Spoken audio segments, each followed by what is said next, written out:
it, but I'm gonna talk to them about the whole thing with people with more kids getting to vote for CEC members. That's ridiculous.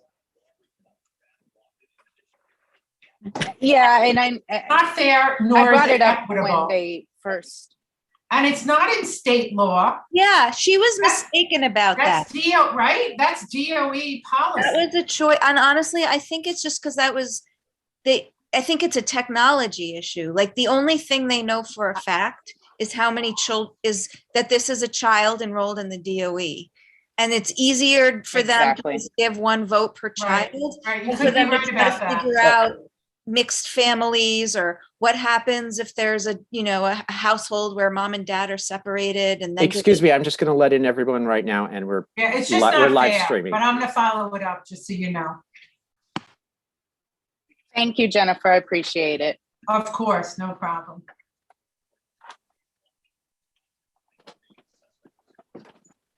And Ben, I'm just logging in on my laptop now.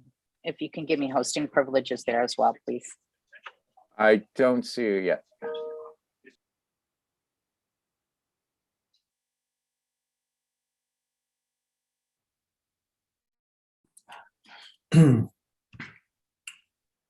Yeah, hi, everybody. Good evening. Can you hear me? Yep. Yes. Good evening. Hi. How are you? Okay, hope everybody's staying warm. I want to make a note. I need to leave about 7:30 to pick up my son, but I'll join in on the road as the network allows me to on the subway. Okay, to have another council member joining. Just one moment.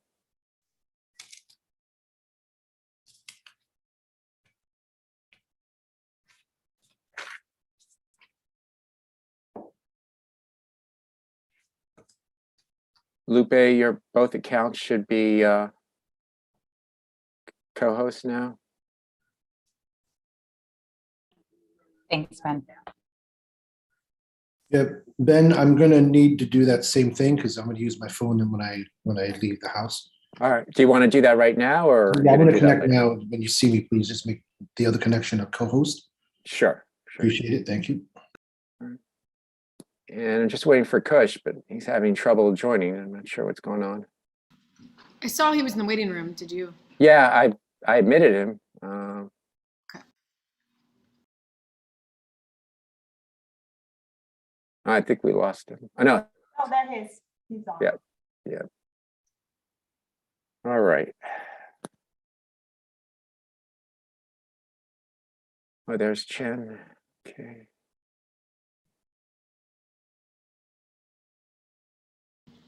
It looks like Kush is on here now. Yeah.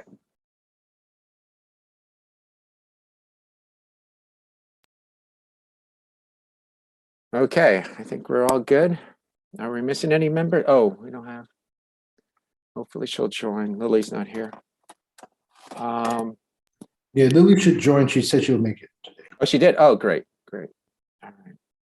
All right, so we're live streaming, and this is being recorded. So welcome everyone to our November 2021 business working business meeting. This is a rescheduled meeting, and it gives me an opportunity. I missed it last time to wish everyone a happy Thanksgiving. So I'm going to do it now because we abruptly end sometimes. But I'm so glad that you all are out joining us this evening, and I know how much work this is, volunteer work, and it's a pleasure and an honor to be here with all of you to discuss and help families and help students throughout our district and throughout the city with your ideas, your passions towards education, and your desire to see improvements for students.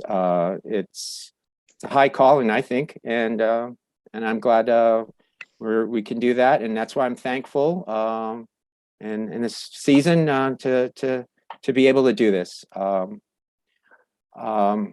That said, I hope we have another constructive meeting, respectful, and we listened to all our collective voices, and appreciate you all being here.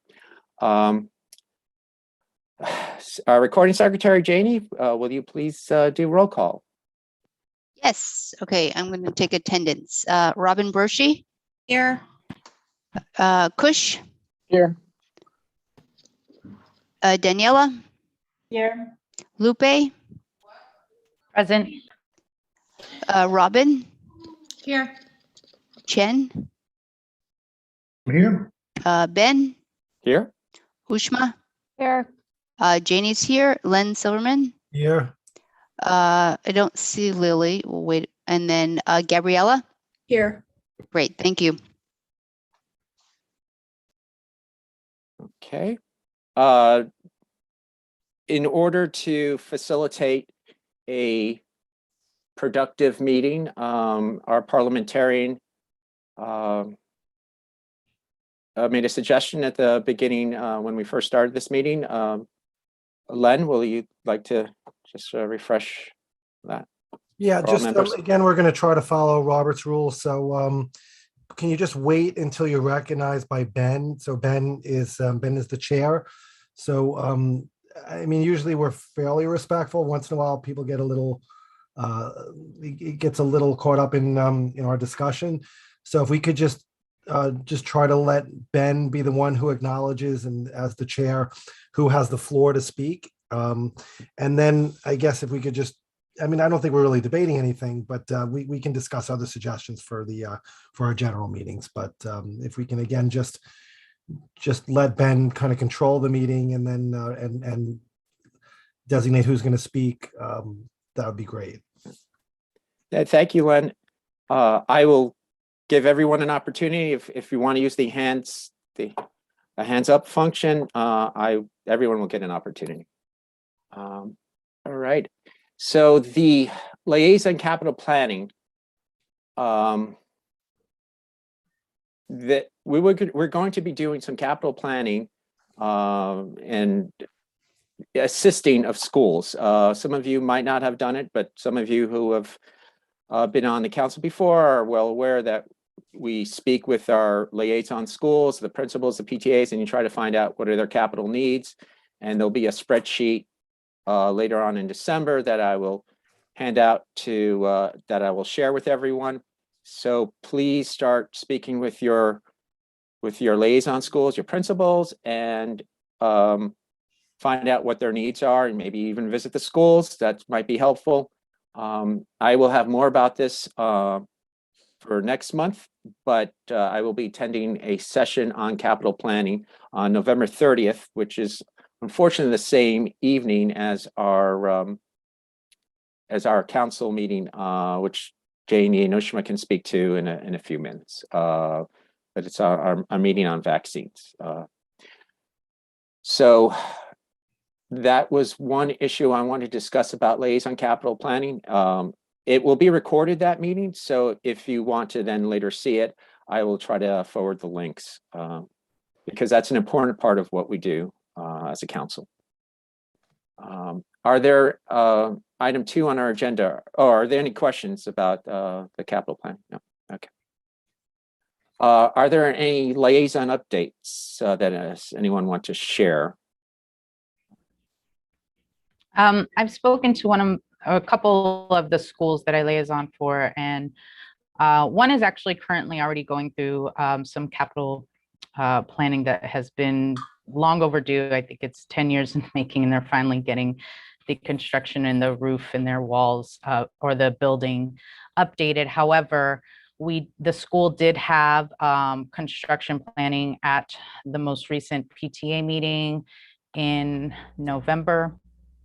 And it was not even made aware that they will be taking about 1,200 square feet of the schoolyard, which was never discussed with the principal or the school's team during initial walkthroughs. They had said they were going to be not touching that side of the school until summer.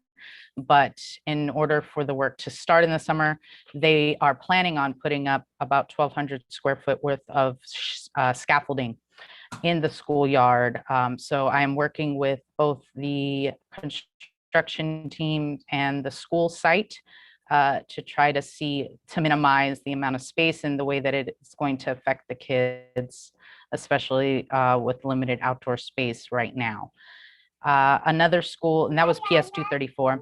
Peck Slip is fairly new of a school building. However, we are seeking for improvements of the roof.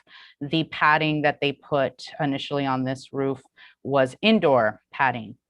So they've seen a significant amount of water damage come from this, and it's only going to get worse. So they are working on the application to be able to put forth to get new padding on the roof. Okay, great. Thank you. Len, you have your hand raised? I had the opportunity to visit Eastside Middle School. I was asked to visit because of a very dangerous situation that they have involving their schoolyard, where an adjacent business has a vent pipe that is spewing, I guess you could call it grease or some sort of substance into their yard. It's basically destroyed a good portion of the yard, and also it gets on the benches and everything in the schoolyard, so the kids' hands are all covered with this material. So it's one of the things I'm going to be seeking money for Eastside Middle as part of a possible replacement of the yard in the future. But I just want to mention that. So so it's something that I'm aware of, and I will make sure the council's aware of. And if there are any other schools that are out there, certainly if there's a dangerous situation, I do think this is dangerous. Not only does it limit the use of the yard, but it created these bubbles.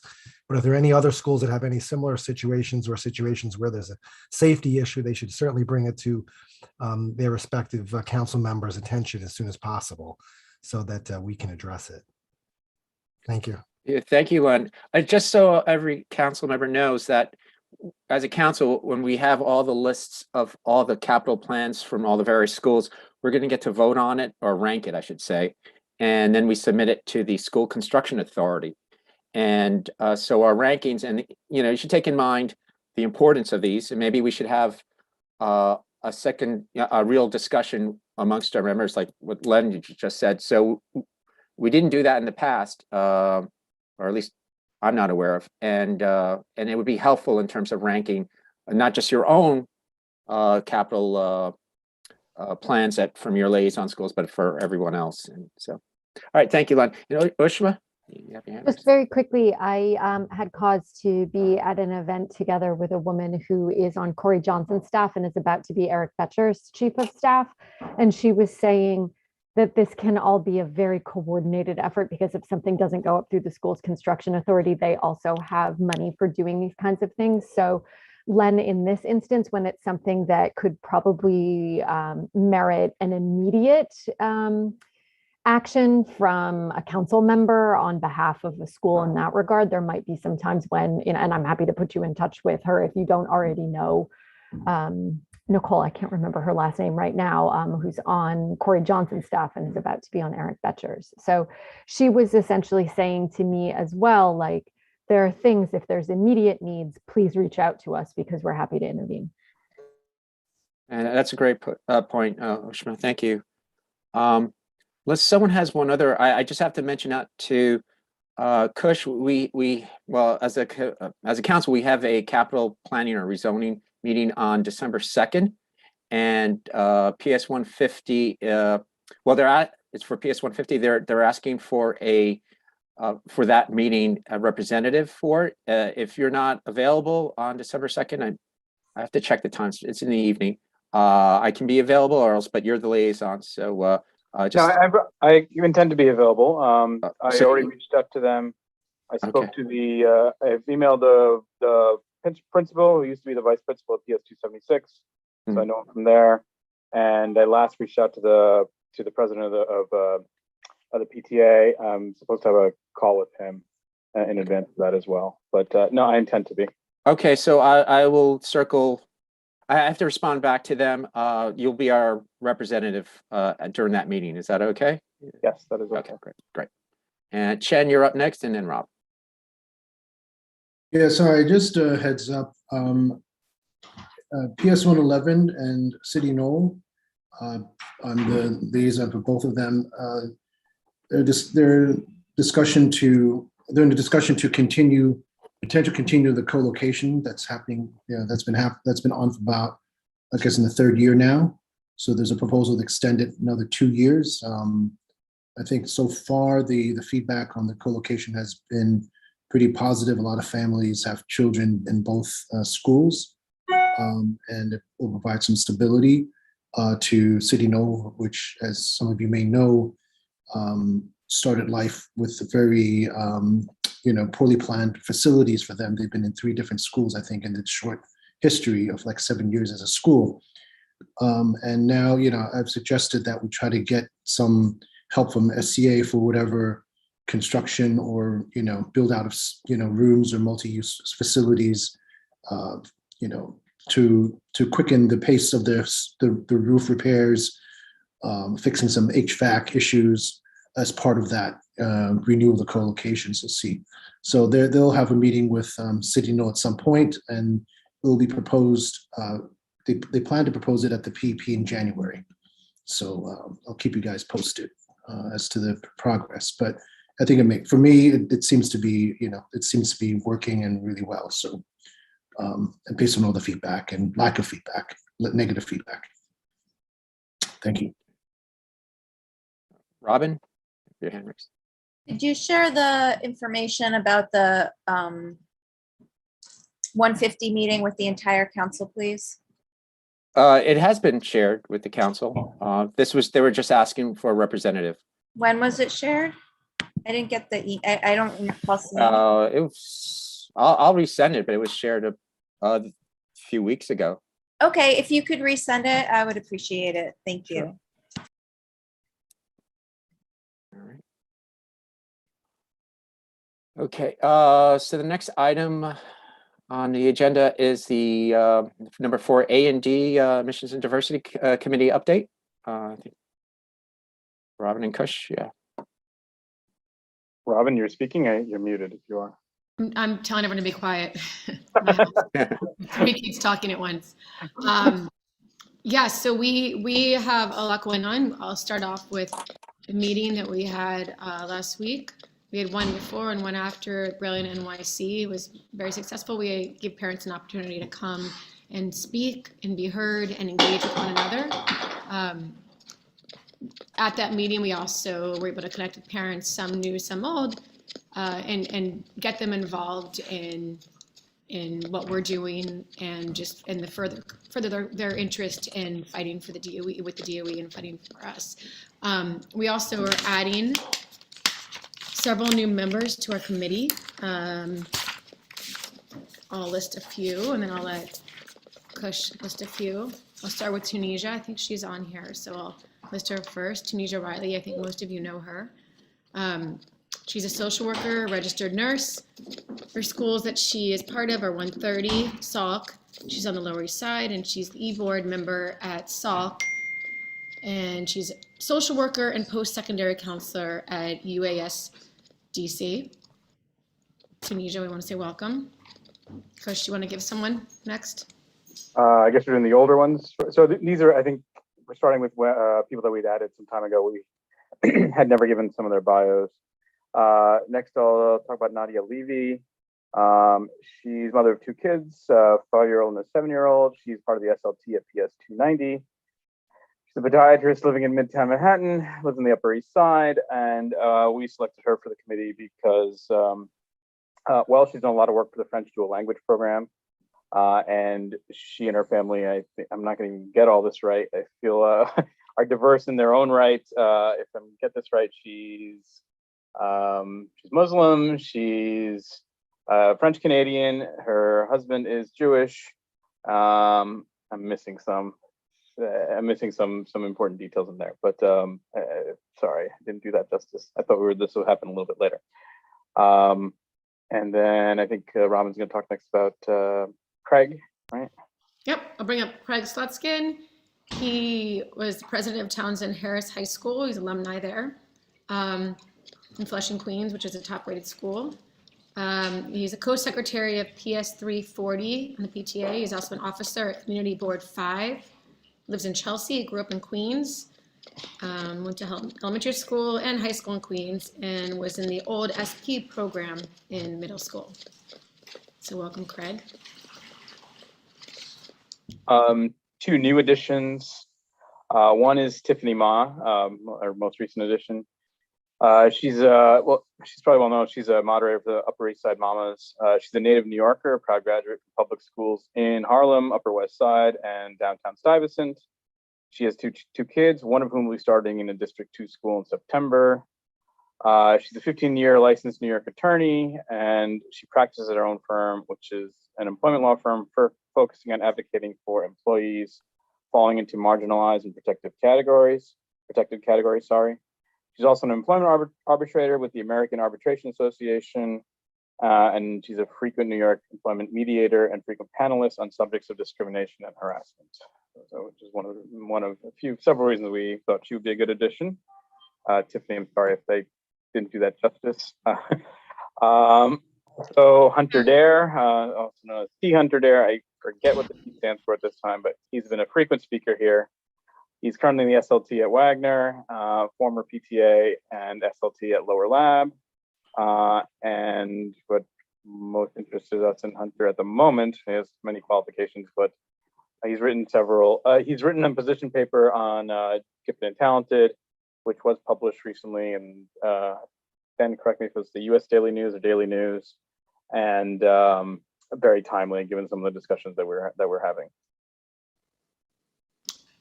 Another new addition we have is Fire. I think you guys have heard her speak before. She's at PS 33. She's a 4th grade daughter in the gen ed. She lives in Chelsea, and she is a co-vice president of the PTA at PS 33, and she works in the medical field. And we welcome Fire. She's outspoken and likes to get involved in whatever she can, and she likes to act as a role model for children. So we feel very confident about Fire. And additionally, Lupe Hernandez, who we all know is on our CEC, has asked to be part of our group. So welcome, Lupe. And those are our new additions. Well, three old, 4 new. And the ethnic group I forgot was, of course, Indian with Nadia, which is the most obvious one. I forgot. Apologies. I also wanted to add on to Robin's the recap of the events surrounding the Brilliant NYC meeting. We had about 50 parents come to both. I'm not doing the numbers justice. I would say maybe more like 50 in the beginning and 60 on the tail end. And yeah, several had lots of questions at the beginning, just in terms of, and a lot of them revolved around why Brilliant was being done now, in light of the mayor-elect's new announcement, the current announcements on what his plans are for G&T, which differ greatly from Brilliant.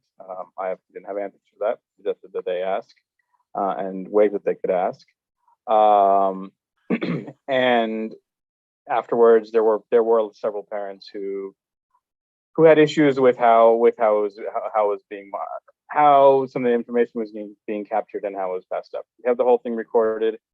We will be passing it along to senior DOE officials, and I was hoping to do so today, and maybe tomorrow. We are trying to draw a distinction in where D2 succeeded in distinguishing itself from other districts in delivering a better engagement, but a lot of the panelists still had issues with basically what they were and were not allowed to say, which we feel is directed by senior DOE officials. I don't know if Kelly perhaps might want to speak more to these points. I also wanted to add on that we made a note of telling parents and making it clear among our council that we feel very lucky to have Kelly as our superintendent, and we in no part blame him for the way these meetings are being conducted, but rather we felt that at the senior level, there wasn't room for as much parent engagement as we felt there should be, and we felt responsible to provide. So we did that instead, but we made it clear that we've had been very lucky with Kelly, and we've had a lot of success so far, and we look forward to working with him. So Kelly, thank you for working with us. I don't know. Robin has her hand raised, and I saw Lupe had her hand raised before. I don't know if that was in relation to this or in relation to before. Robin Broshi, do you have a question for the? Yeah, I comment? guess it's not specifically about this committee, but the bylaws, but the committee report raises the question. The bylaw says the council may create committees and define their membership as it may determine. So I just want to understand, as a council, we're deciding that committee chairs get, and the bylaws are clear that non-council members can be appointed to committees, so that's fine. I just want to make it clear then that we're deciding that committee chairs get to unilaterally appoint non-council members to committees, and that's fine if that's what, I just think that we should be clear that that's the precedent that for this term we're setting.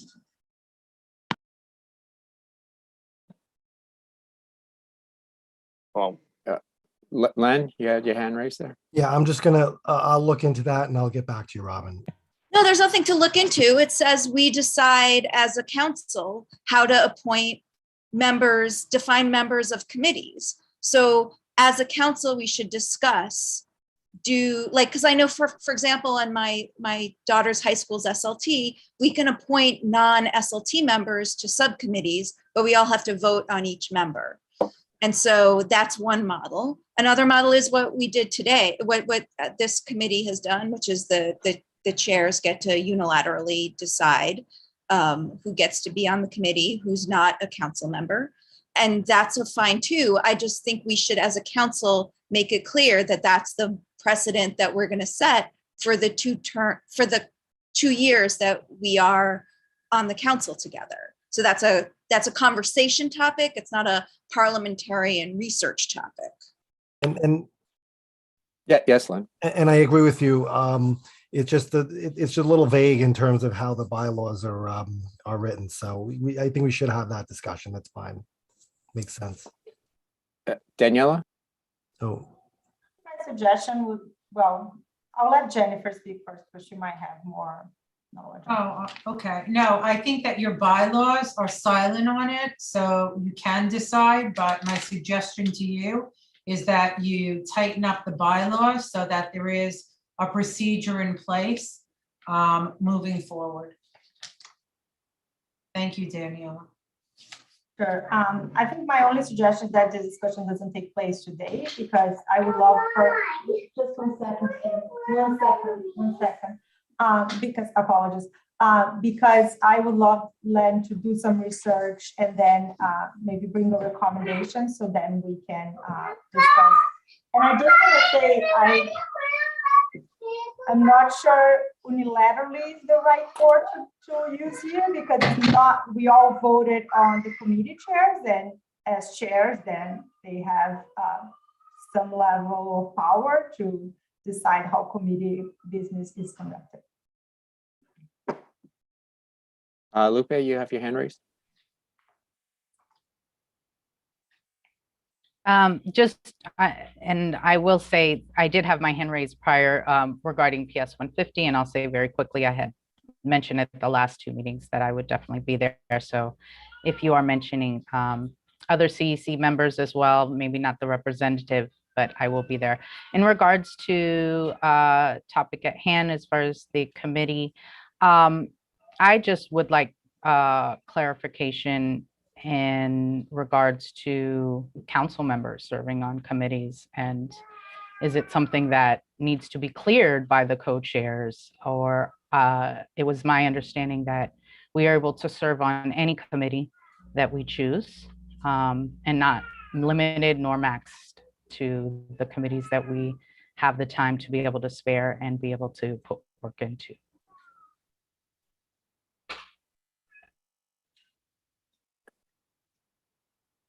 I have a comment. Kush, go ahead. I didn't choose to limit you or not limit you. You never, as I expressed in our email, you never explicitly expressed interest in this council. You requested to leave the council and you were rejected. And after that, there was no request of any kind to actually be on this committee. And like I said, if you think that happened, I stand corrected. I'd like to know what meeting specifically you mentioned it, since they're all recorded. But none of myself or the three other committee members, nor Robin nor Ben, believed that was the case at the time. And it's, I guess, like I said, irrelevant. I only announced you today because that's as the most recent as we know it from the recent emails. So we didn't make a decision to exclude you or not exclude you. My understanding of the bylaws is that any council member can be part of any committee. And those were the rules I was operating by, just that you hadn't expressed specific interest until quite recently. I would also say that the three of the members I had announced, we have announced in the past, we just hadn't read their bios. In fact, we announced them twice, I believe. I can find exact dates if people are interested. So I'm a little curious why this is coming up now, as opposed to probably a month or two ago when they were first announced. Lupe? Yes. Yeah, thank you. I think the fact that I was interested in chairing a committee speaks great volumes, in the fact that I would like to participate in the committee. I'm not petty to the point where if I was not the chair, that I would no longer want to participate. So I find that reasoning a bit condescending, to be honest with you. And your email to me did not state your welcoming approach that you've maybe displayed here at this meeting. In fact, it was quite the opposite. So I will leave it at that. And I'm here to work and collaborate on behalf of the students of D2. And as I said, I'm very involved and invested in the work, especially when it comes to cultural responsible sustaining education, which I think takes precedent in diversity and when it comes to our schools. So thank you. Am I allowed to respond, or have I exceeded my two? Have I used up my? All right, Kush, you can respond, and then we'll like to move on.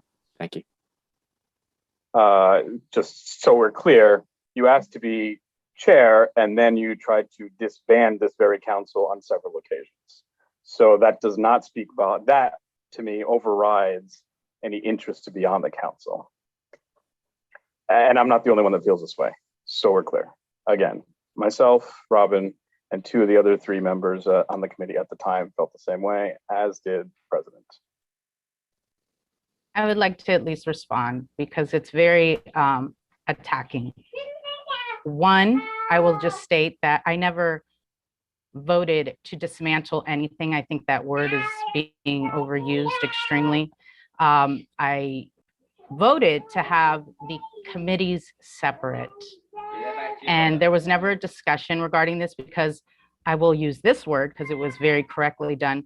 It was unilaterally decided on what committees were existing before I brought it to the council's attention that it was supposed to be a council decision based off of our bylaws.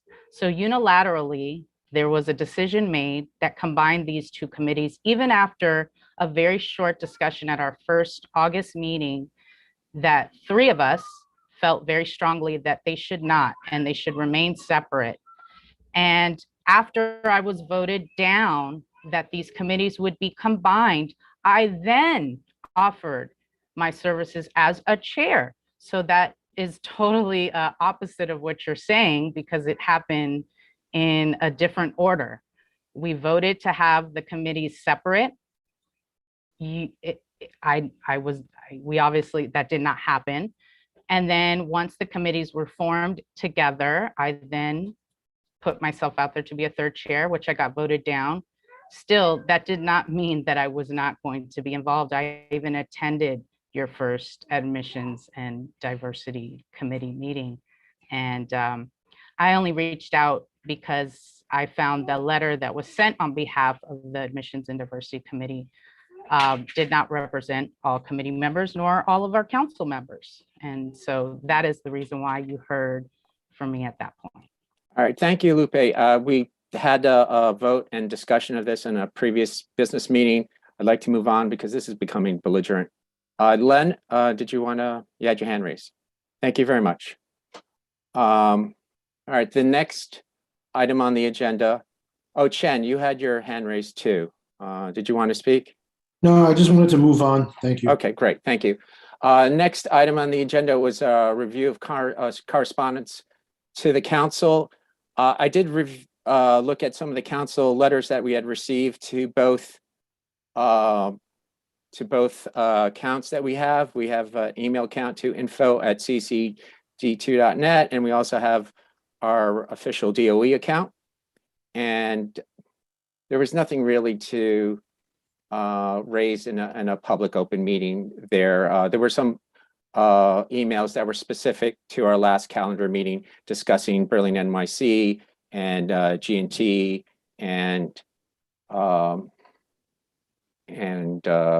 admissions to middle school screened admissions, both for and against on all these items.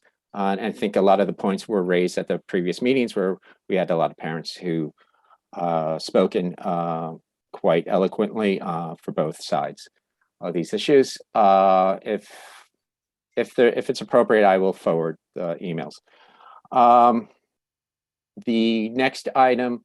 Oh, before I move on, I'd like to say that we have a number of members or families, parents who are watching right now, whether it's on YouTube or on our meeting here. I should have recognized you at the beginning of the meeting. Welcome for being here. And also I do notice that a number of you are on the Admissions and Diversity Committee. Thank you for volunteering your efforts. It's so important to have District 2 parents participate, and your volunteer efforts and your wisdom, your knowledge, your understanding of the issues are so appreciated. Thank you so much. And I look forward to attending these meetings with you all there. The next item on the agenda is a request for council correspondence. And I do have one request here. We have a letter that we joined to the agenda yesterday, and it has been available for 24 hours on the website. I'd like you all to know that we've had on previous terms, or the one term that I was on before this one, we had council letters that were not discussed in open meetings and that were not officially voted on. I would like to, and the bylaws don't speak to that. I think that's another thing that we really should address in a future bylaw meeting as well.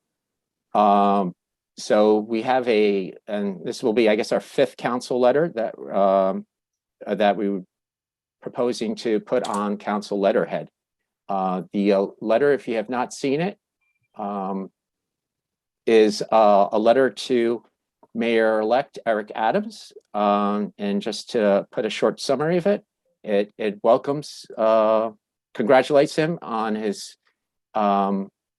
victory, that we look forward to his mayoralship. We look forward to his representation, to working with his administration. It also lists some resolutions that we've passed in the letter.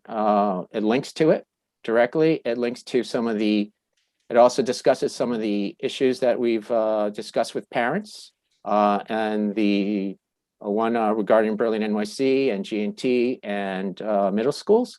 And that is in the third section of the letter. And then the 4th is basically, again, thanking him, and also, but also pointing out that we've had a drop in enrollment. And so, that these these issues are important to stem the drop in enrollment since the year 2000. We have 5 signers on the letter. And I would like to, first, I'd like to hear from Ushma and Lupe, and then we can discuss it some more. Ushma, you're up first. Thanks, Ben. 2 quick points of clarity. I appreciate you posting this so that everybody could see it. I think that that's an effective way to allow people to sign on. So thank you for that. What is the minimum number of signatories that's needed on a letter? Because I appreciate that 5 of you have this perspective, but there are other ones. And so I just want to know what that threshold would be if there was to be a different letter with a different overall welcome and other verbiage. Len, if you have a suggestion, I would just think it's, I'm responding to Ushma, that we've done in the past by vote. And also we have, the previous council had a letter for middle schools, there was no vote. So I would believe that a vote to get on letterhead with a majority should suffice. Len, do you want to speak to that? I don't want to speak off the cuff. I would like to review the bylaws and get back to you on that specific issue, but I do agree. Look, at a minimum, I think should be a majority. If we're going to represent the council, I think there has to be an understanding that we are going to represent the council, and the way we represent the council is through a consensus or at least a majority of members. So I think that's probably a procedural minimum. I'm not sure if the bylaws specifically, well, I'm looking at them right now, but I'm not sure what they say on this particular issue, but I don't want to speak off the top of my head. Let me look at them and get back to you. Jennifer Greenblatt, do you have any experience with how other councils have done it in the past, or just for 2? I don't know how other councils do it, but in order to pass a resolution, you need 6 votes, and I would assume that you would use the same guidelines for a letter. Thank you. Something else that we could add to the bylaws. Yeah. Lupe, you have your hand raised. Yes, I was just going to bring up, if you remember at one of our check-ins with Michelle, that was presented by myself back in August regarding Office of People with Transportation. And I remember Michelle actually stating that, one, they didn't need to be voted on, letters weren't required to be voted on, but that in order to use the CEC letterhead, there did need to at least be 6 council members. So like Ushma, I do appreciate you providing the content of the letter. However, I don't think it should have been on the CEC letterhead just yet. It seems a bit preemptive, not to say that you can't get 6 council members to probably sign off on this, but logistically and procedural wise, I think in the future, it should have been on a PDF or Google, and once approved by at least 6 members, then put on letterhead like we've done in the past. And then I would also like to stress that it is not representative of the entire council if our entire council is not unanimous on signing on to the letter. So I would prefer it saying the undersigned CEC members, and if it gets the 6 required supporters, then by all means use the CEC letterhead. But I think putting it out to the public this way prior to us having this discussion is a bit malfeasant. I just like to make one point before we move on to Kush, who has his hand raised, and Chen, and then Len.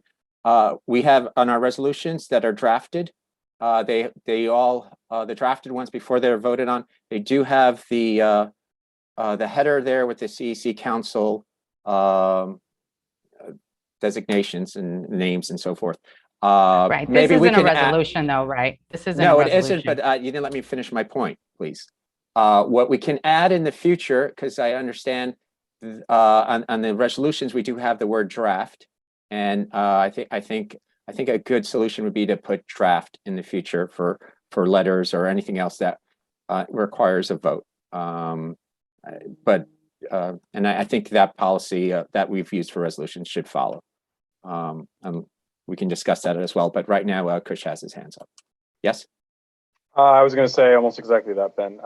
We do in fact use letterhead for resolutions. I think a letter is less formal and binding than a resolution, so I think the use of a letterhead is fine until it's approved. And we do agree that perhaps draft might clarify the issue for until then. And I was further going to add, the only reason why we have 5 signatories at the moment was because in the past it was objected to that we had 6 or more on a resolution, and I feel the same objection would apply here. We do feel that informally reaching out to people that we will get the required 6 or more, not guaranteed, but that is our feeling. But that's the only one. That is the only reason why there's 5 signatories at the moment. But then lastly, I would say, regardless of, and this I might ask Jennifer, I disagree. I feel that if a council votes in a majority, it is okay to represent it as the council, because that is in fact what we do with our resolutions. And again, I think a letter is less formal than that. So I don't think it would be incorrect to do that. I do believe Michelle was getting clarification on that, and we made an accommodation one time. I don't know, Jennifer Greenblatt, if you ever got word back from legal, but I'm hoping we did. Jen's shaking her head no. It looks like we haven't, but I think we made an accommodation once, but until then, if something is passed in the majority, I would argue that the entire council has passed it. That is how councils work. Thank you, Kush. Chen? Yeah, I mean, just quickly, I agree to put the draft, and we had done the letter last time. I think we had some disagreements about, the timing. Hopefully that's 24-hour notice is we've, applied that this time. But we had, at least 6 last time, so we should be able to issue it on at least minimum letterhead, right? So, but whether it should be representing the whole council, I don't see why, like I think I said this last time, if we can have a resolution based on majority, then for a letter, I don't see the difference. But, we can discuss further or have that in our bylaws as a revision. Thank you, Chen. Len, please. Okay, so this is my take on it. First, my take is that the applicable, there's nothing specifically about letters, but my take is that section 3.2 of the bylaws would be the applicable section. And that section is entitled Official Actions. It's the first sentence that says official actions of the council may be made by motion or resolution duly adopted by a vote of not less than a majority of 6 of the whole number of the members of the council. I would equate a letter or something where the council is going to speak as an official action. And I think that would certainly require a majority of the membership, which, as Jennifer pointed out before, would be 6 members, or a majority of the whole membership of the council. And I think my feeling is that even though there may not be anything specific on this issue, certainly I think you can make the argument that if a letter is going to be sent out, we would require a majority of 6 to approve that letter. Now, I disagree with what Lupe said before. I think that if the council is going to put out a letter, that speaks for the council, and whether or not individuals choose to sign it individually, or it's the fact that it's on the council letterhead means it is a official action or official statement being put out by our council. And I think that's the way I would interpret that. But again, if there's someone that has made a specific request to Michelle Chang or Face for additional information, but I think I would say right off the bat, it's majority. And I think that a letter is an official action. And if that's what the council approves, then that's the council's position. Thank you. Thank you, Len. Daniela, yes. Yes, I'm going to be quick because some people already covered what I said, but elections have consequences. So if the majority of the council votes on a letter, it represents the council. Nothing prevents other council members to send an individual letter to the mayor with a different narrative and opinion, but if there is a majority of the council that have voted on some resolution or some letter, that does represent the council. And I think this type of narrative of trying to undermine, say the undersigned, no, it does represent the council. And, it could be very different in 2 years because elections have consequences. And the second thing, I really want to urge you, Lupe, to stop trying to give intent and a bad intention for some actions that sometimes you disagree with. I have seen several times you have said, well, Ben, you did this, it shows malintent. Like, another instance where there was a resolution that was not maybe properly filed on the website. I really think that all of us are trying to volunteer so many hours to this council, trying to do our best. And we clearly have very serious disagreements on policy. So let's have a robust policy debate and we'll see how the public feels about our policy positions. But trying to all the time say that why somebody did something it shows bad intentions, I think creates such a damaging dynamic for our council. And you could be the chair of the council in 2 years if there's a different election. And I don't think anybody should be doing that with you as well. And so I really want to urge, because I have seen this happen a few times now, and I've been quiet, but I really feel for Ben because he has been putting so much time, and I think it's very, I don't think it's honest and fair to be saying all the time when there is something that we disagree, that there is a bad intention behind that. Sometimes it can just be a volunteer time, it's going on, and it might not be the perfect way. And let's make decisions, make suggestions, and agree to disagree sometimes. Thank you, Daniela. I appreciate the nice words there. I'd like to make a motion to vote on the approval of this letter to be adopted by the council. Second. Janie, can you take a vote? Oh, and Janie, Lily I believe she has joined us too. And Yes, I saw her and I marked her as present. thank you.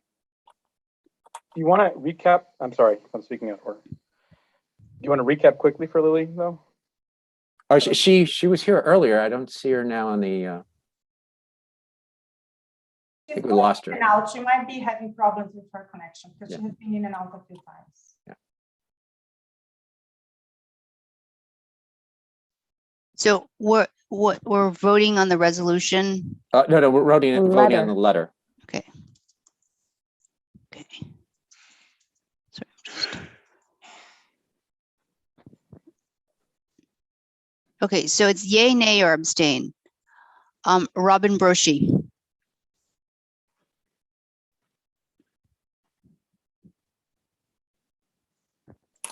Oh, she's joining us again. Okay. Lily's on too. Okay, Robin, yay, nay, or abstain?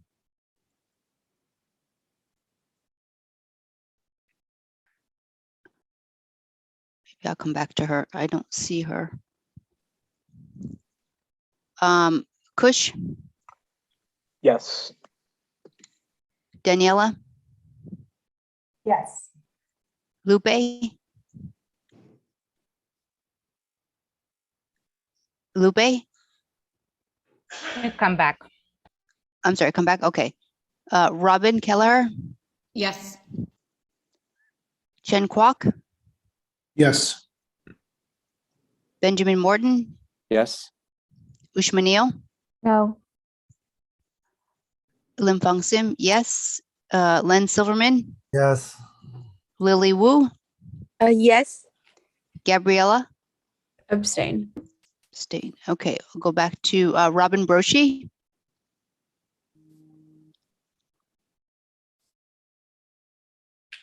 Is she on? Or I see her. She's muted.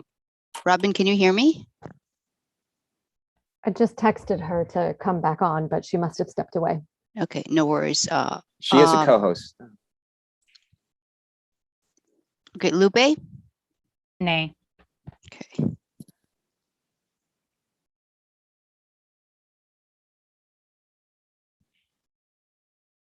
So we have 8 council member votes. Oh, sorry, 8 yes council member votes. So it passes. If there are any council members that would like to be added on to the to be signatories to it, please email me, and it will be added because we want to have this sent out before Thanksgiving to congratulate. Yes, Len? Yes, can you add me? I don't want to have to send an email. Okay, that's fine, sure. Thanks. Yeah, and okay. Robin, you had your hand up? Please add me as well. Janie? Me too. Okay, great.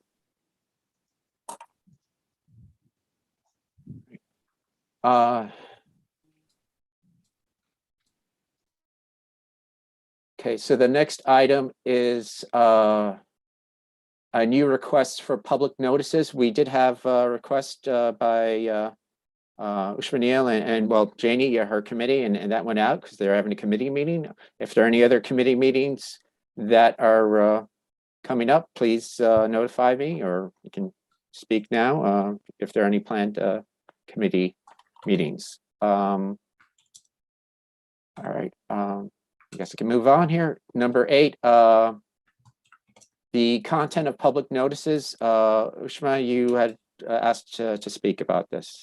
Sure, Janie has her hand up first, though. Oh, I'm sorry. Yes, Janie?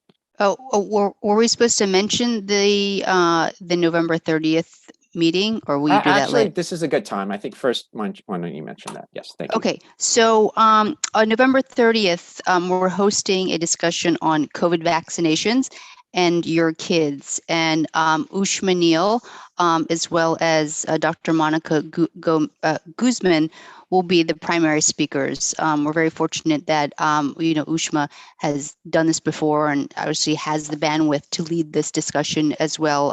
Bring on board Monica. It's really meant as an information session for parents. It's not, pushing one way or another. It's really meant to get information out there. And I think it's a really good service that this council can provide, is just getting the information out there, and people, they can inform themselves and take whatever decision they feel comfortable with. I don't know, Ushma, if you have anything to add. Thanks, Janie. Yes, I've assembled a team of physicians and scientists. We've been doing this since the spring, but especially since the vaccinations have been extended to 5 to 11-year-olds. We know that there are a lot of people that have questions. I did a session like this for the PEC-SLIP school on Friday that was very well attended, and I got a ton of different questions. So yeah, this is just, as Janie was saying, it's a non-judgmental, very factual based.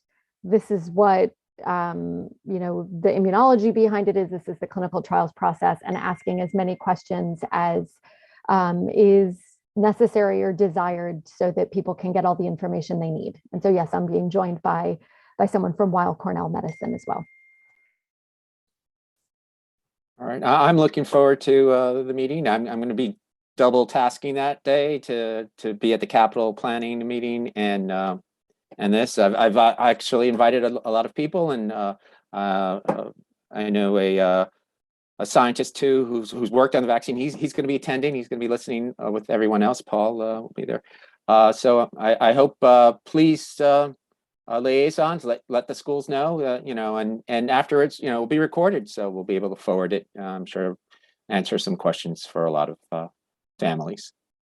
Okay. Thank you both for putting this together. Thank you, Ushma, for volunteering for this. My pleasure. So sorry, I have to go in 5 minutes. So apropos to the last discussion that we were having about council members voicing opinions, I think resolutions, letters, this is the absolute perfect place for that, for council members' voices to be heard, and in committee meetings, etc. When I saw the notices for the A&D committees, the pre and post brilliant, I wrote to Kush and Robin and asked them if they would be willing to change the verbiage in the notice, given that the notice is oftentimes, so just the notice that we are going to have a meeting and this is the subject of the meeting. It is perhaps just my opinion, but I would think or hope that others would agree that they should be dispassionate, that they should be opinionless, and they should just say, this is what will be discussed at the meeting. Please bring your opinions. We have voices, we want to hear everybody's voices.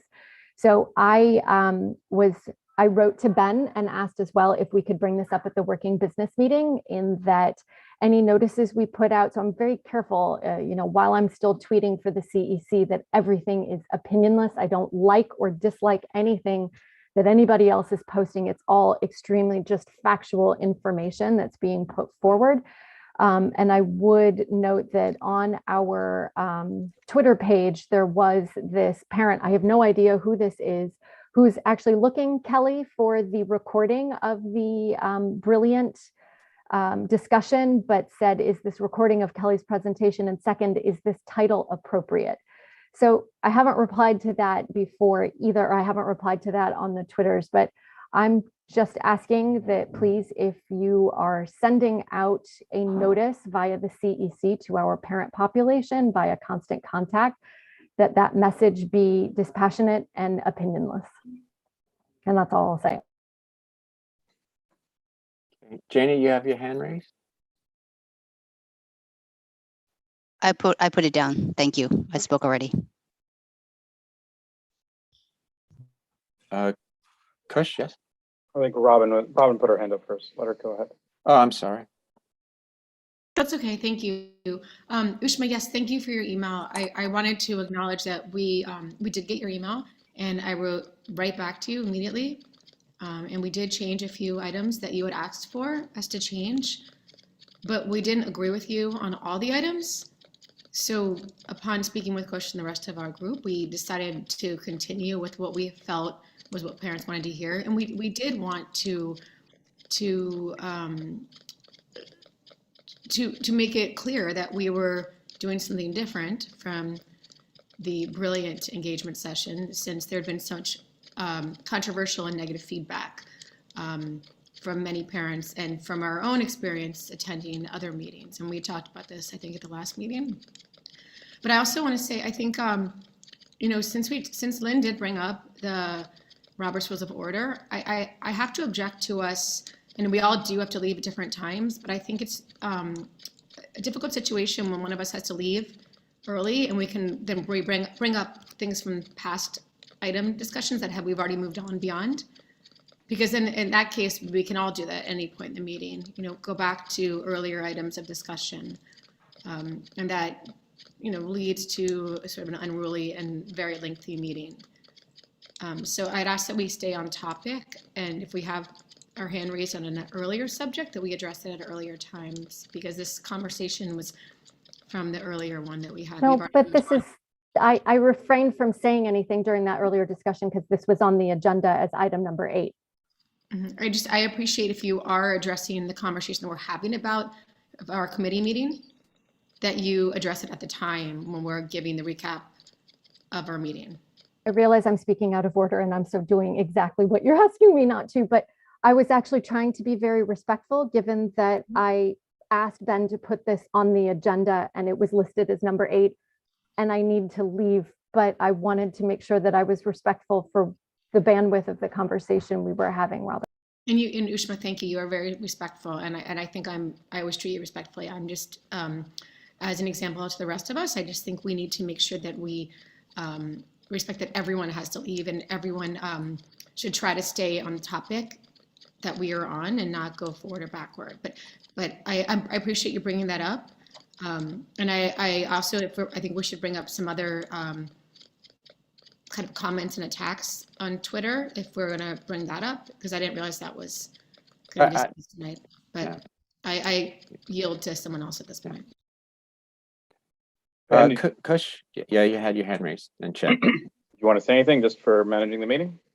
No, I agree. We have to stay on topic, but in terms of that Ushma did relate to me that she was going to be leaving earlier today, and I did add this originally as number 8, item number 8, and maybe I should have put that directly right after the A&D committee. It just in that sense, I apologize for it. Would have been more connected Okay, but yes, Kush.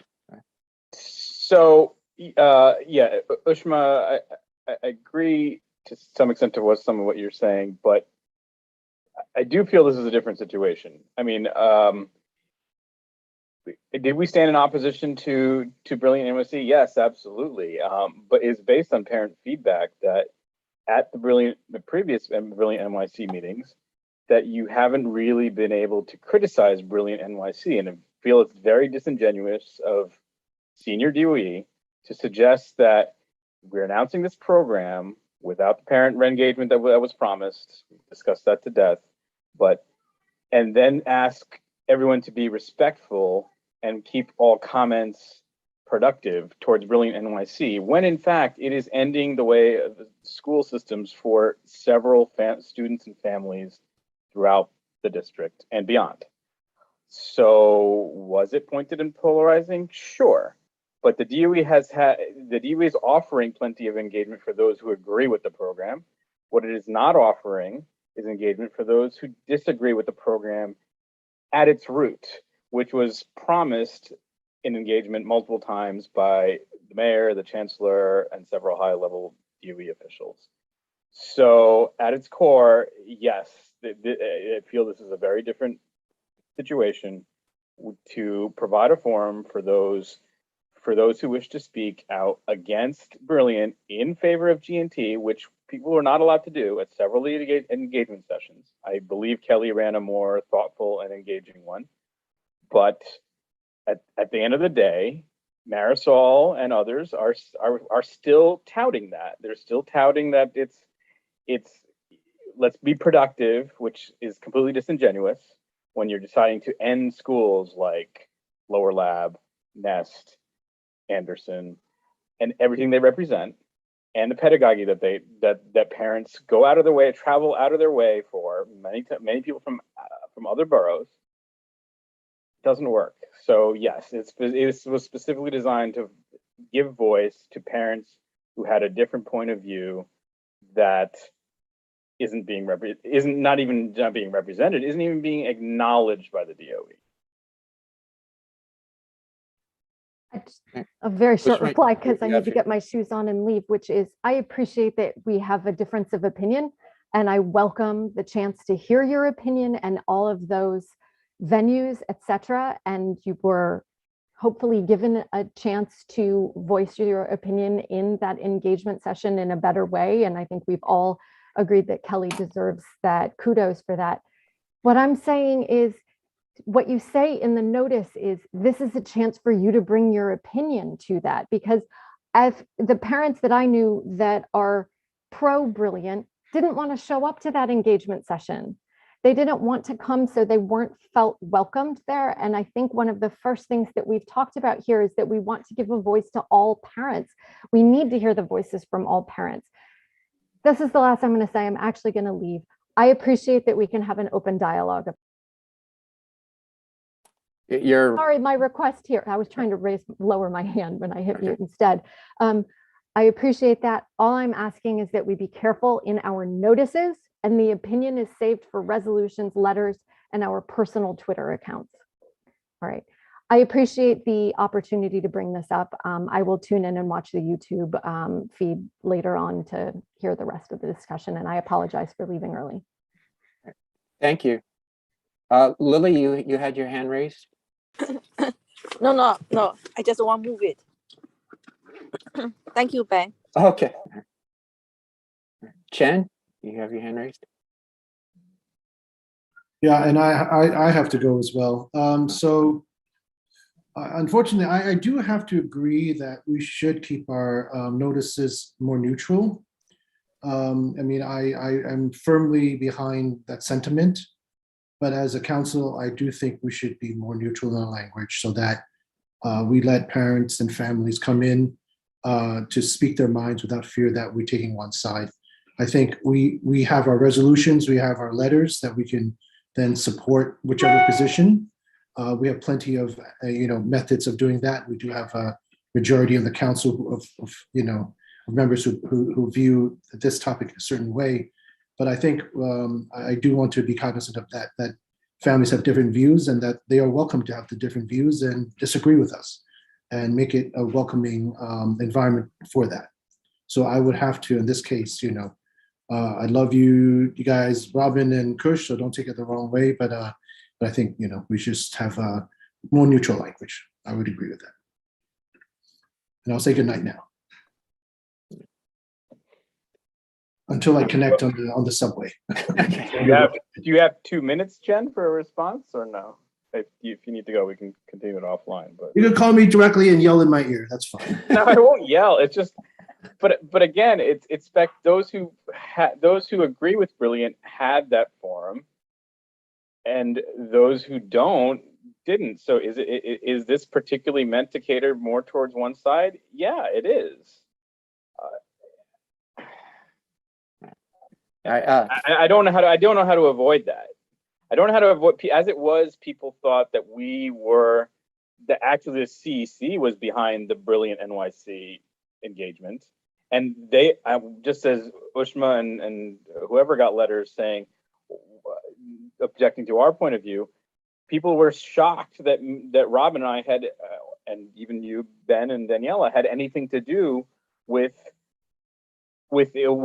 basically endorsing or supporting Brilliant NYC, given our positions.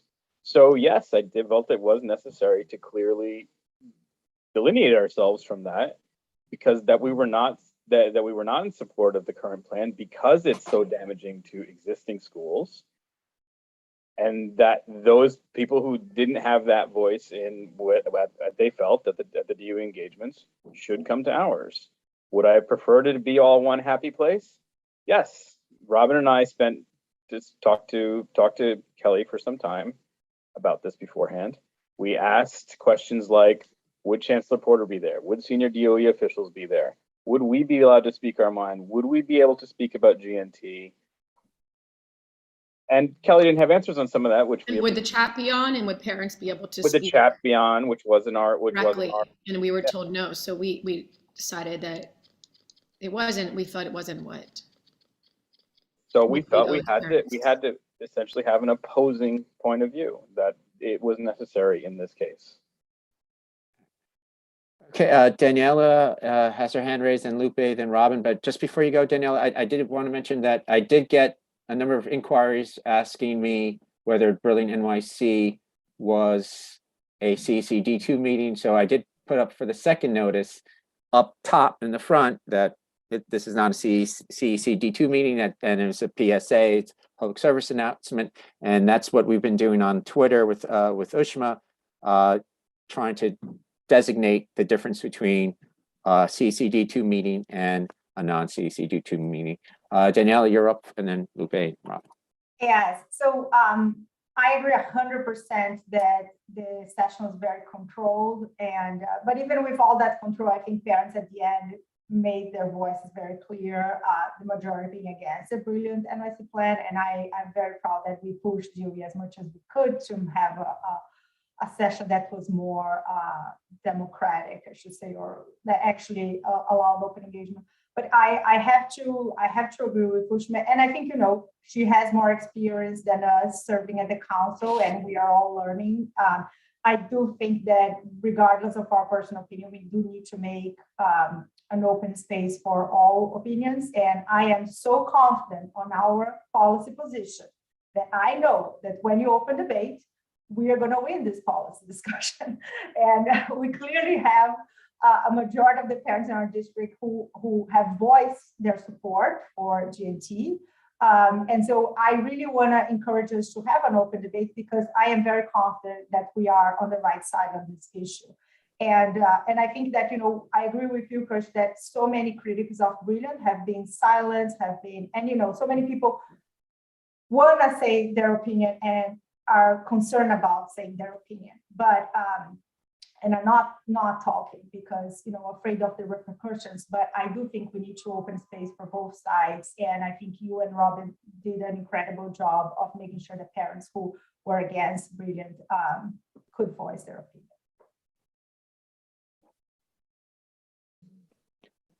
Okay, Lupe. Yeah, I just wanted to stress that notifications, I think, and I think a lot of you have said it, should remain informative and not biased one way or the other.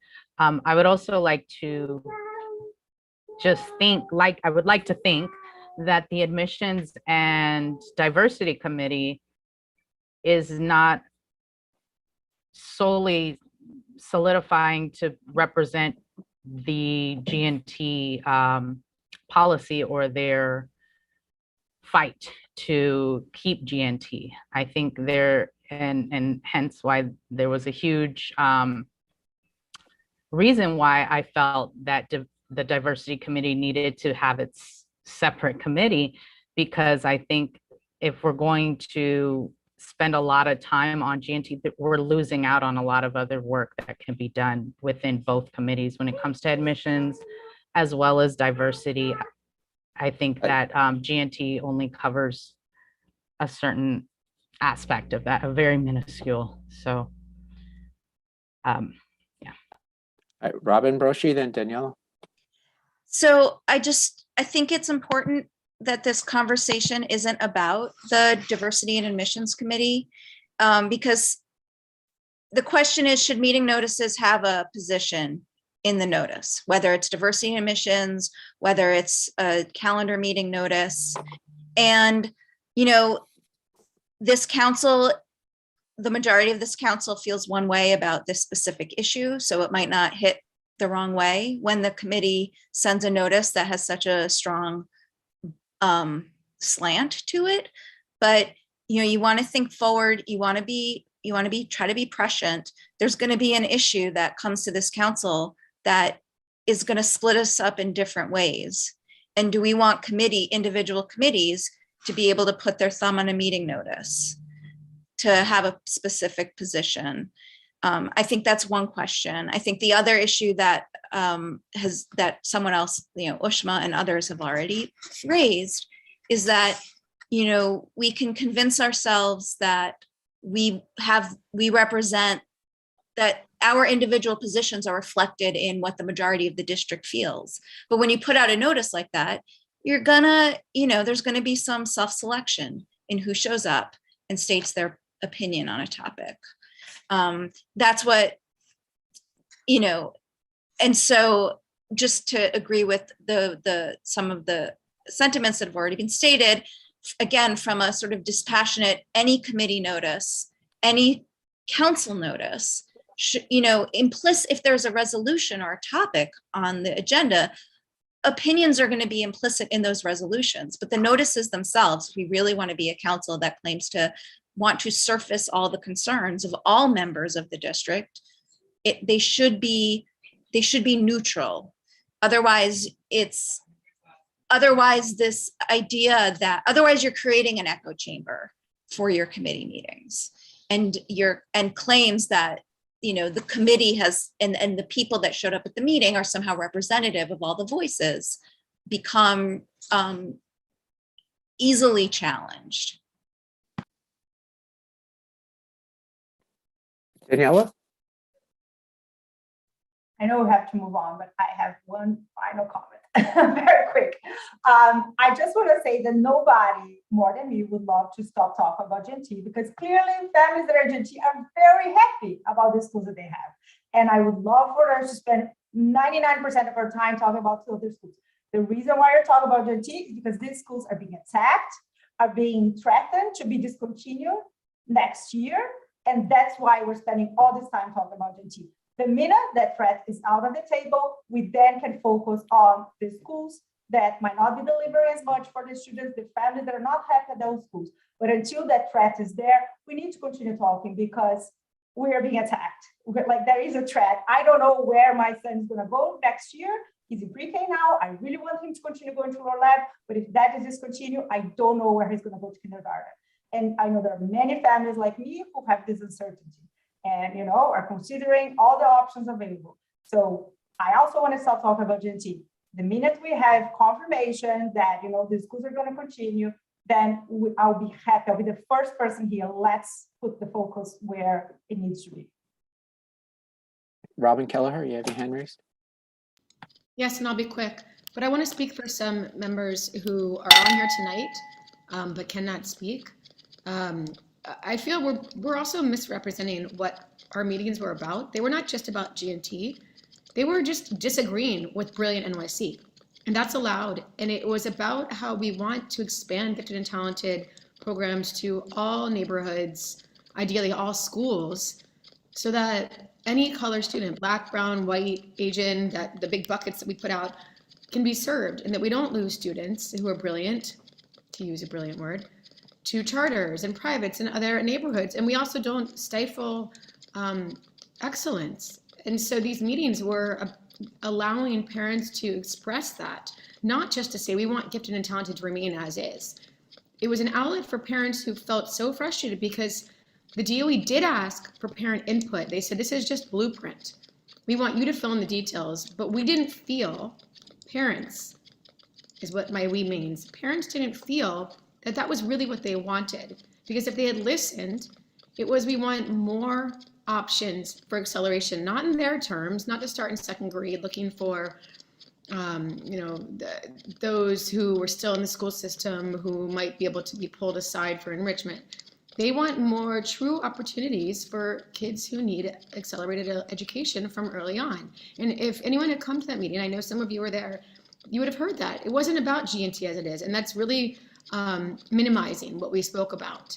I take your criticism about titles very valid, and we will consider that going forward. I know Kasha Kanai and some of the members did speak about it, and we did engage with Bushma. We didn't dismiss what she had said, but we ultimately felt it was a clear indicator to parents that it was a chance for them to come and speak about what they really thought and wanted for the future. Not the past, not the current, but what they ideally wanted for the future and that was what was promised by Marisol when she said, we will fill in the details when we hear from you, and that we didn't get when the meetings actually happened. So I just wanted to speak to the parents who cannot speak right now, but are messaging me and feel strongly about being misrepresented in their very, very profound comments that night. And it's on YouTube if you want to take a listen, because I think some of the comments were very, very articulate and poignant. So Kelly, I suggest that if you want to take a listen as well, maybe report back to Marisol. Okay, I'd like to thank you, Robin. I'd like to move on to the next agenda item, which was resolutions and development. It's actually, there was a resolution in development that was authored by Chen Kwok, but he had pulled that from the agenda item that when we originally had our first meeting. It's about having open discussions and freedom of speech at issues at council meetings. So if there are some council members who would want to discuss with him and co-author with him or co-sponsor with him, please reach out to Chen. If there are any other resolutions in development by any council members that you want to bring up and discuss, this is a forum here as well. If not, I'll move on to the next item. Oh, yes, Lupe has her hand raised. I'm currently working on a resolution to reduce classroom sizes throughout every school in New York City. So anyone wanting to work on that with me, please let me know. Lupe, you may want to review there've been some council resolutions that have been passed by the CECD2 on classroom sizes, and okay, all right. Yeah, I was just going to I was going to use that as well as some of the recent funding that was distributed federally that was not allocated to all the schools in New York. And I think that this is something that the entire council would definitely get behind. As far as the voices that I've heard in that same sentiment, I think that's something that we all can agree on.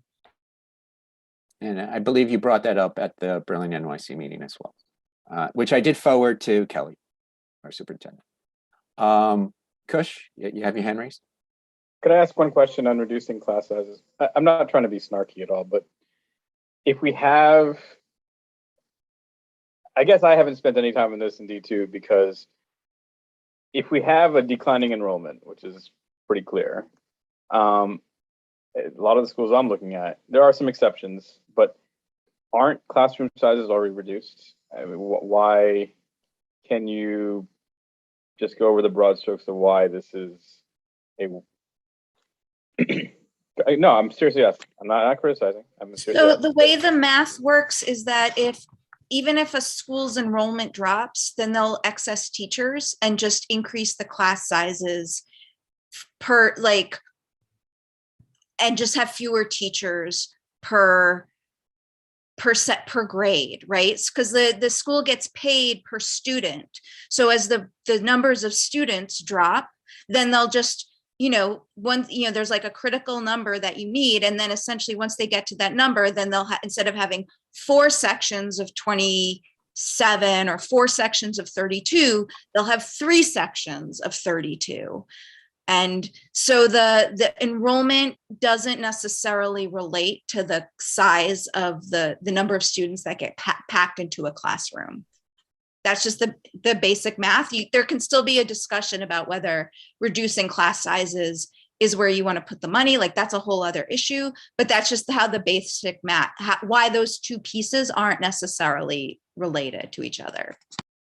Okay, well then, that's not the experience of all schools, and there are some smaller schools that's not the case. Where they only have 2 classes, and they're losing kids, and then that's it. They have smaller class sizes because they haven't lost enough to lose both teachers or even one.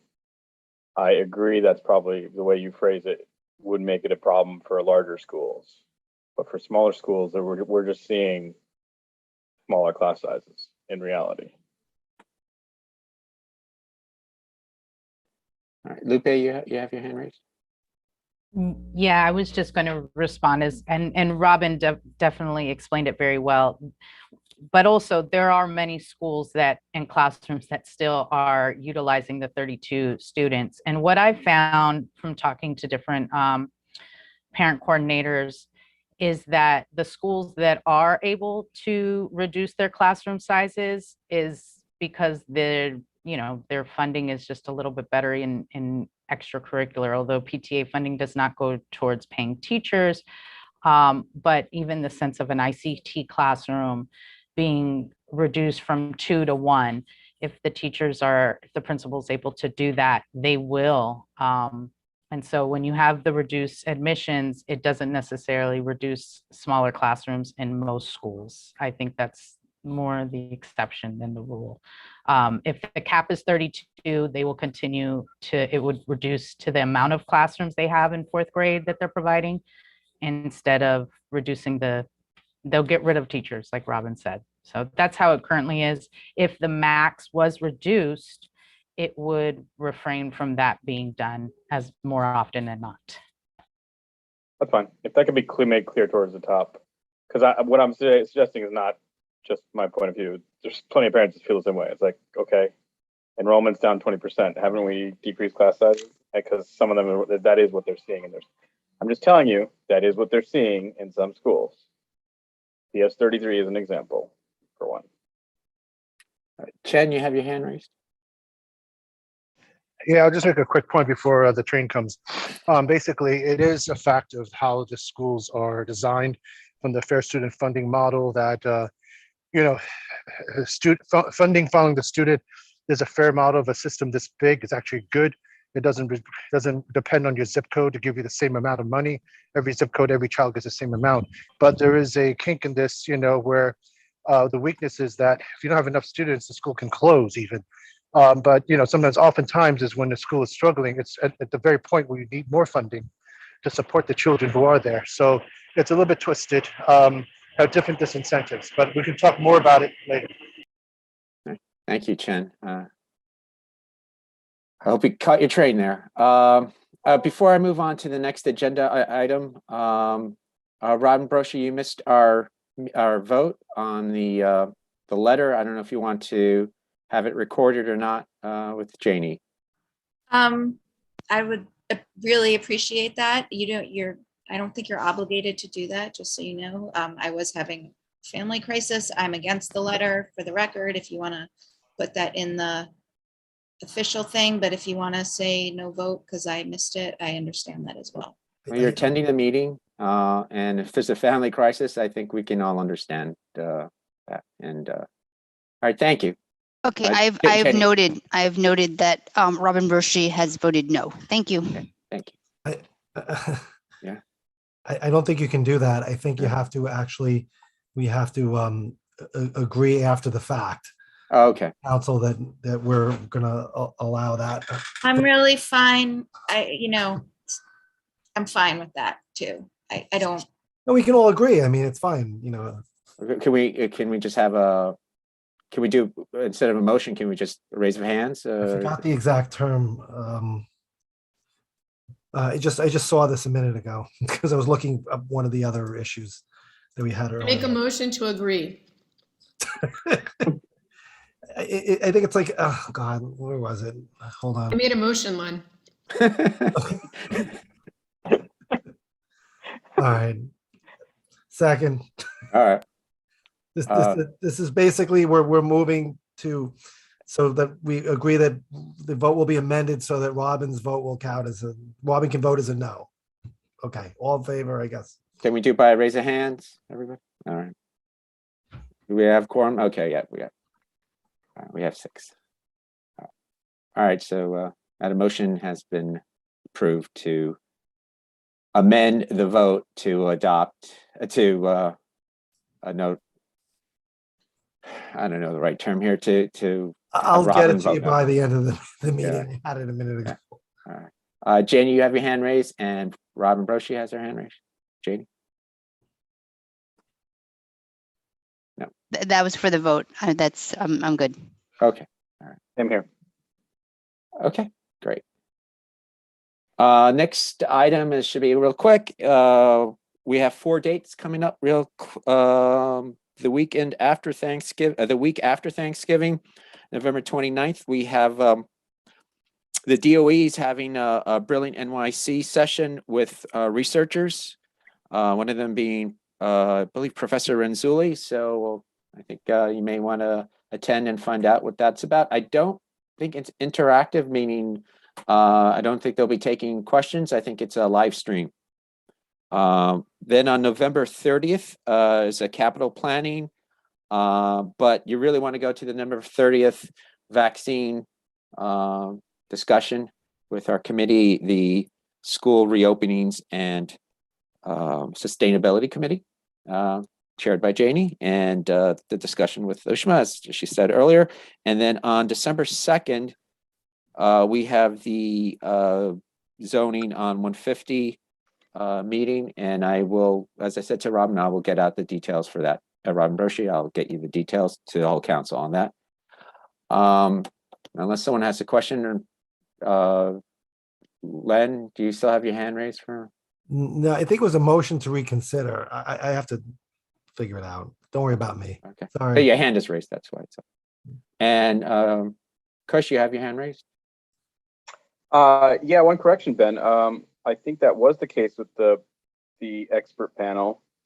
But I saw somewhere quite recently, I want to say it was Michelle Chang's check-in notes from today, that there would be some questions answered, but based on questions already gathered from stakeholders across New York City, Okay. which again points to an earlier point I made, that I don't think any of us were considered, or any of the principals from G&T schools. I don't know when those questions were gathered, but not from us, I think. Well, thank you for the clarification.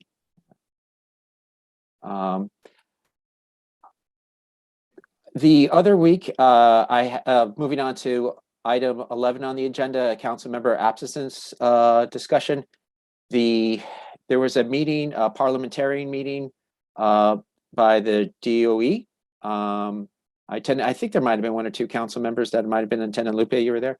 And it discussed at one point absences and providing information to the council and for the council recording it. I'm going to use the procedures used in that meeting, and I will be sending out notices based upon that discussion there. So look out for that in your emails in the next few days. Item number 12 is the middle school admission set-asides discussion. Danielle and I were in a discussion with our superintendent, Kelly McGuire, and he brought up some issues regarding set-asides. He asked me to bring it up to the council, and since we're having a business meeting, and this is really a discussion that should be had amongst more than 5 people, it should be, in an open meeting discussion then. So I suggested we bring it up here, and Superintendent Kelly McGuire is here. I'm going to make a motion to allow him to present the issues, because I cannot do it justice, and I think it's better from him.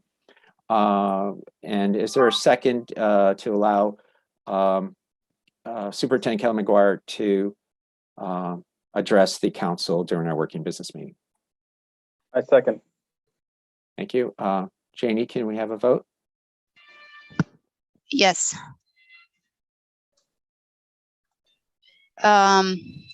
Robin, Broshi, Yes. Kush, Yes. Daniela, Yes. Lupe, Yes. Robin Kelleher, Yes.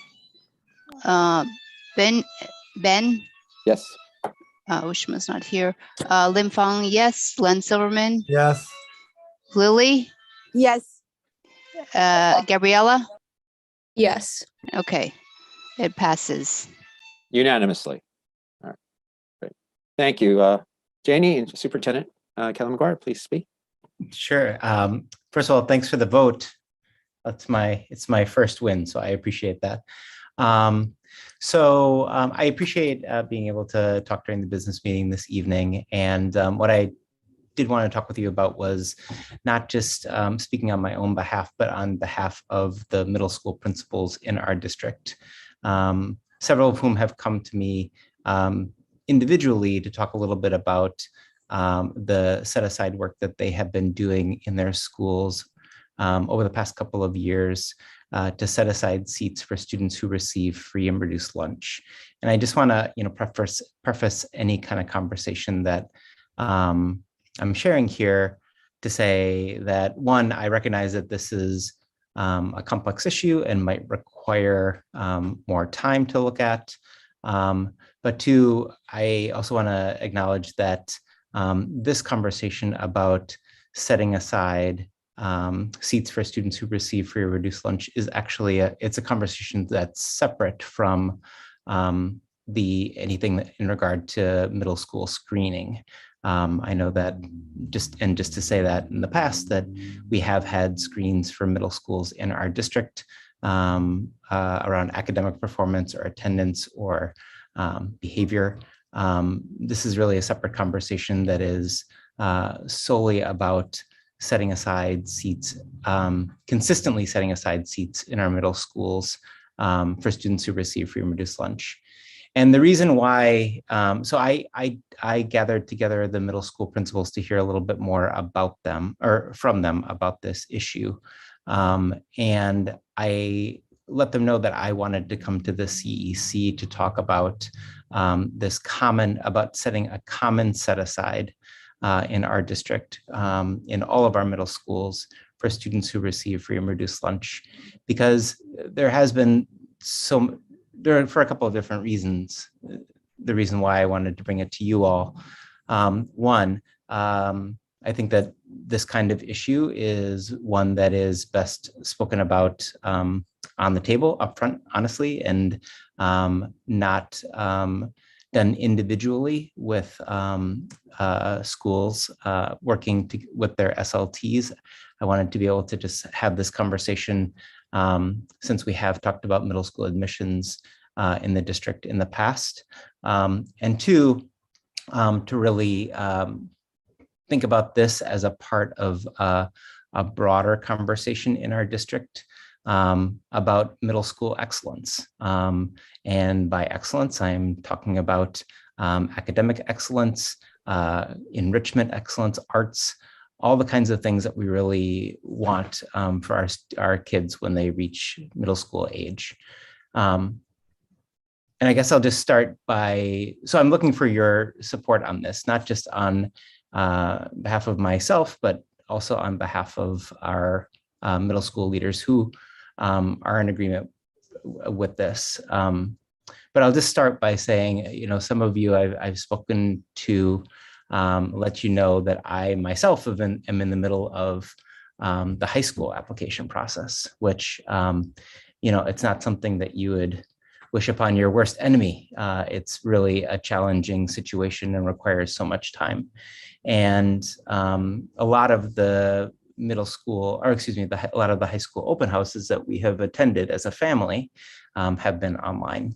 And a common question that keeps flashing up in the chat is always this question about, how many seats are set aside for students who receive free and reduced lunch. And that question comes up again and again and again in every single one of the high school tours that we've done, because there isn't consistency across our city in regards to set-asides. And so what I would like to be able to do, just as for one of the reasons, is to create a common set-aside across our middle schools, first to benefit kids and families who navigating middle school is a little bit easier than navigating high school, but just to be able to say that looking at the set-asides in schools and not having to answer that question, just knowing that across our 19 schools that we have a common set-aside for students who receive free and reduced lunch. Another reason is that we know that our kids who are living in poverty are those who were most greatly impacted by the pandemic. And anything that we can do to try to support kids who are living in poverty or kids who receive free and reduced lunch, not necessarily living in poverty, but kids who receive free and reduced lunch, to help them navigate the middle school application process is something that I think that we can do for the support of those families who were most greatly affected. Again, this is a conversation solely about that again is separate, I believe, in regard to then that which relates to screening or admissions policies and things like that. The third reason that I wanted to bring this up is that many of our schools have already worked with their SLTs to create a common set-aside for their schools. Lab Middle School has a 36% set-aside. Salk Middle School has a 36% set aside. Clinton has a 30% set aside. ICE, which is not under my superintendency, but is a school that our students apply to, has a 50% set aside.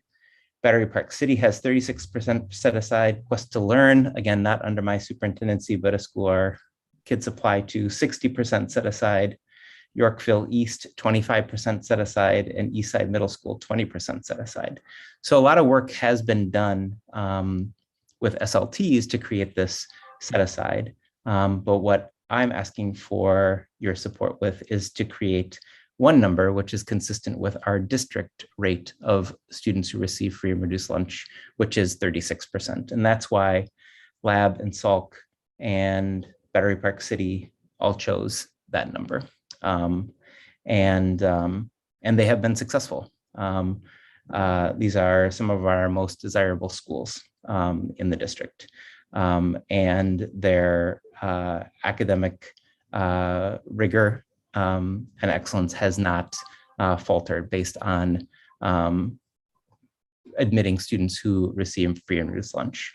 We know that many of the students who entered those schools did so under the screening process. And so we are talking about students who receive free and reduced lunch, but also those who are performing well. Another reason why I think this is really important is to create some consistency for us. And when I say us, I'm talking about you all as well, our CEC, to work to build strong academic programs across our district in middle schools. I believe this consistency of a student body and a commitment to supporting kids who receive free and reduced lunch in our schools. Will help to create strong programs in our schools and give us a common place to start from. If you attend different middle schools in our district, in one school you might have access to 2 languages and 3 different arts programs. In another school, you might just have 1 arts program and 1 language. In another school, you might be able to take an advanced math class or take the Algebra Regents exam, and in another school, not. So all of those kinds of questions about program, I think, are really, really important to be able to have in our district, and some consistency around who it is that's attending our schools, I think, is important. And so I'll just, wrap it up and say that, I think this is a move that actually will strengthen our programs, our middle school programs for our kids. And so I'm looking for your support on that. Again, it's these are conversations that are happening in some of our schools across the district, and but I think that it would be it's something within your control to be able to support something like this, and so I'm coming to you today to present that.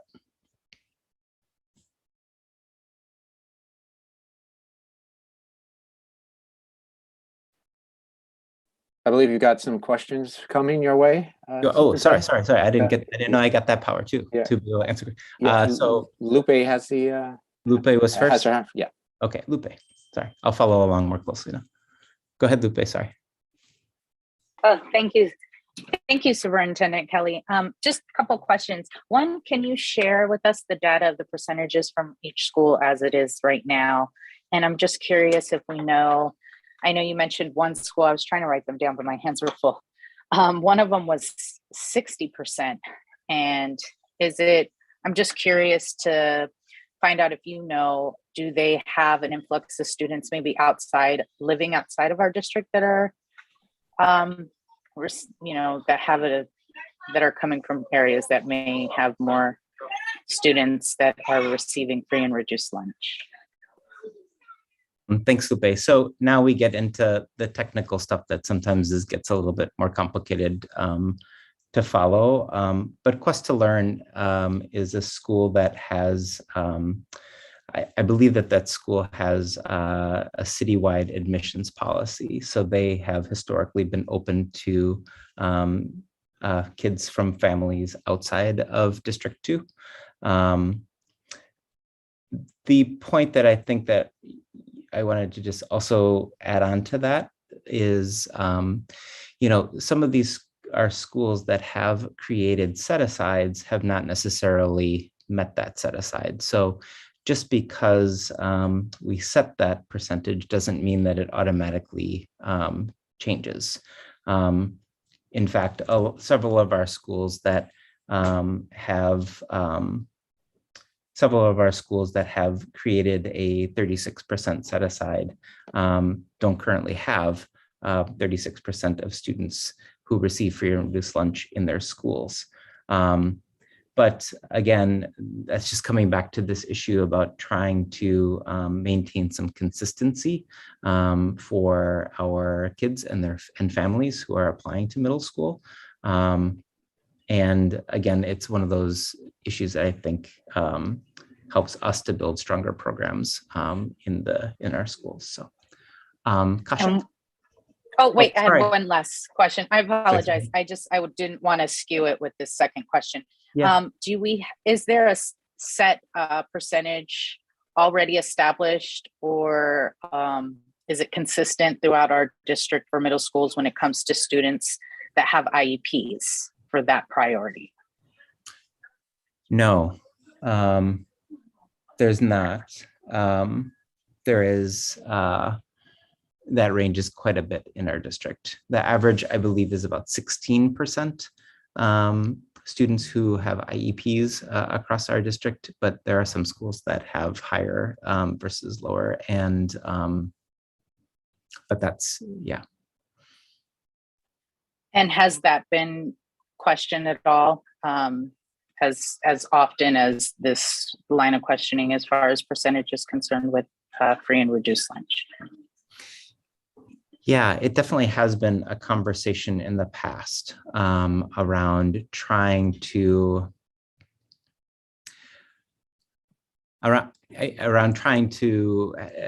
help schools to be more consistent with the percentage of kids who have IEPs in their schools. And I have been in conversations where schools that might have a 25 or 30% rate of kids who have IEPs are brought into a discussion about lowering that percentage to that of the district average. It gets a little bit more complicated because some of the programs and structures that schools have around serving kids with IEPs are built on having a consistent number that might be more than 16%. And so it gets a little bit more, I don't know if a little bit more complicated, but it does get complicated. Understood. Thank you so much. Sure. Kaushik? Hi, sorry. I'm going to have to go into the weeds on this one. Just so I understand clearly, the 36% FRL is the average for the district currently, you think? Yes. And that is not the same, but that is probably not representative of the geographic average around each school, correct? My guess is it varies quite a bit from school to school. I think that that's true. We have 3 middle schools that have zoned programs. Otherwise, the rest of the programs are unzoned in our district. But yes, I hear what you're saying. But yeah, it's a good question. But it's an interesting question. I don't know the answer. Well, you're not going to love my next one, which just complicates things even more. So you say it's separate from admissions, and here's because literally it's funny because I was literally talking to a mathematical modeler about this just 2-3 days ago over chat with several other people who are tied up in this thought process. And the idea, if you set aside, if you have hard set asides by schools, it has drastic implications on admissions if you choose to have them at a later time. And the mathematical modeler was proposing that instead of having hard limits, you actually have bonus points, whether it be by set aside or ELL or IEP. And that can make a drastic shift in the change of the school without completely shutting out an entire group of people. And that group can change from school to school or area to area because you have a hard set aside. So I guess what I'm getting at, this is just one example. Let's say it's an equity goal in our district to have more Black and Latino students. But if in a certain area you have high performing, I'll use Latino students, that are above that FRL threshold and even just barely above that FRL threshold, you don't get that increased representation that you're looking for. And having these core set-asides on a district level, then by school, is actually the exact wrong way to go about seeking what your eventual end goal is. Does that make any sense? It does. I'm not coming to you today to talk about like a racial integration plan. I'm not either. I'm just saying having very hard set-asides for every school across the district is going to have implications, unintended consequences for a variety of implications. It could be the racial integration that we're talking about, that I happen to be talking about. It could be just based on admissions if that returns. It could be, it addresses you, it comes to your point where many schools have those set-asides and then don't meet them, which then if you add in the admissions problem down the road, doubles down on that problem. And I think Lab Middle might be one of those schools that falls in that category from memory. So I'm not trying to be antagonistic. It's just that I actually disagree with the hard set asides by across all the schools based on district average. because it's going to have lots of unintended consequences that just based on how the numbers work because of how math works. And I think it's potentially uninformed for SLTs and us as a CEC to make that determination just because schools are asking for it and that's what's easy. So just dog decides to bark now. So just to say that, there are the vast majority of schools in our district don't have a zone. And so, kids travel all over the city by choice often, or all over the district by choice often in order to attend the programs that they want to attend. I am not, principals and, this is not, I have not engaged in conversation with them about any metric other than students who receive free or reduced lunch. So this isn't, we're not talking here about, IEP status or English language learners or anything else. Solely talking about students who receive free or reduced lunch. And I mean, lab middle, do you want to repeat the thought or question about lab that I didn't quite track that? From memory, lab middle has and this is just one example, I'm not singling them out, but it ties into the example that you mentioned. Lab middle from recollection had a 35 to 36% set aside, and they haven't met it for several years. I think Robin or Ben maybe chime in, but that's what I recall. I And actually thought it was lower 2 years ago, but I could be right, but they wrong. had trouble meeting it, and they raised it, and they had even more trouble meeting it, obviously. And then when you have, and the mathematical model's opinion was basically that this is too coarse. When you're talking, especially when you're talking a percentage as large as 36%, this is too coarse a button to use because you just said you're not talking about IEPs and all that stuff, but I'm going to say with a 36% number, you're going to have tremendous overlap with IEPs and ELLs and anything else you want to throw in there just because that number is so large.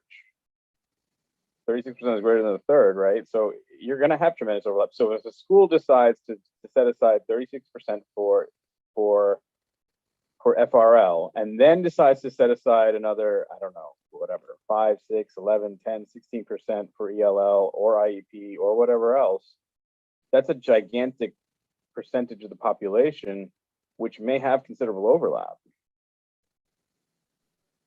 I would just say that the 36% would include students who fall under those different subgroups.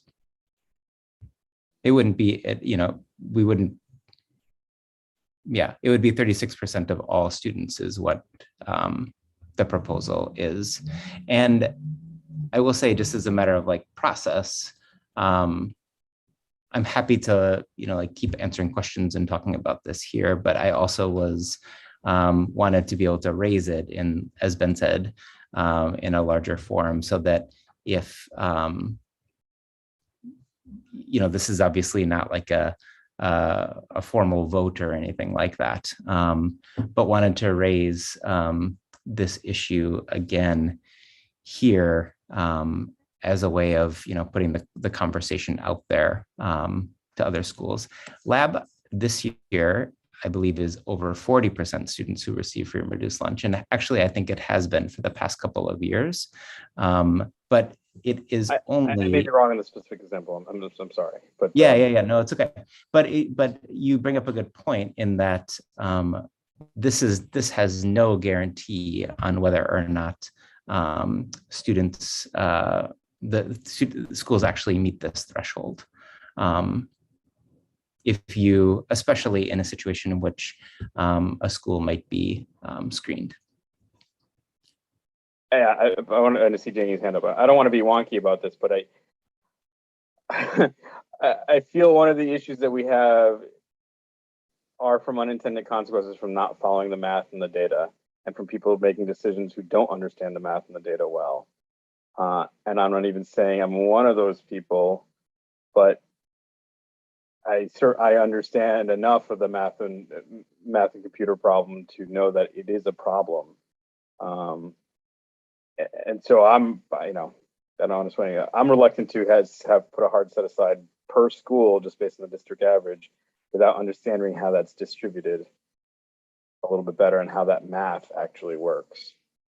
And I would urge, I would urge the DOE in general to consider that, but that maybe the CEC takes lead on something like this to show how math and data can actually help education outcomes. Chien, I think I saw your hand next. Yes, hi.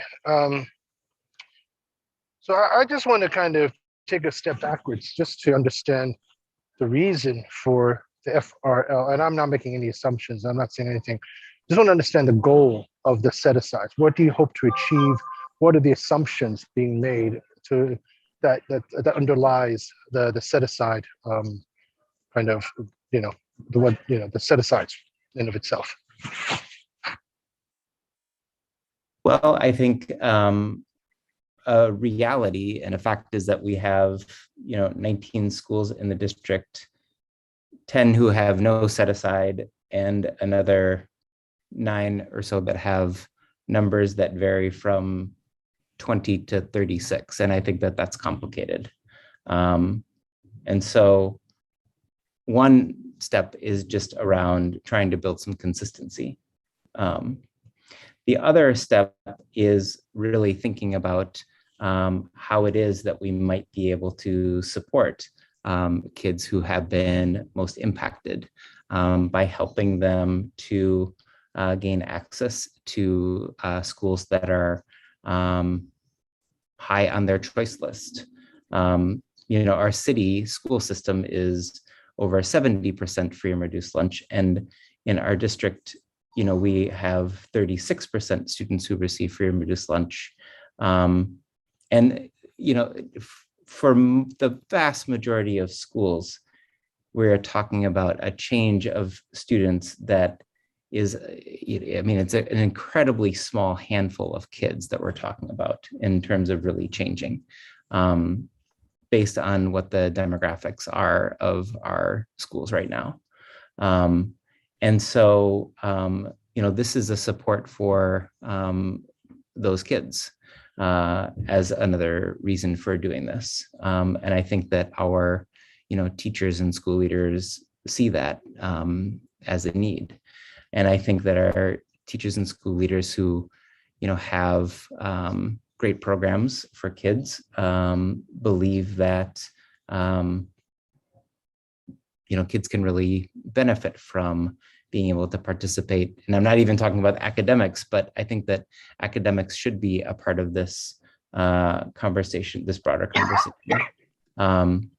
But they should be able to benefit from, some of the schools that have amazing art programs or additional language opportunities for kids. And so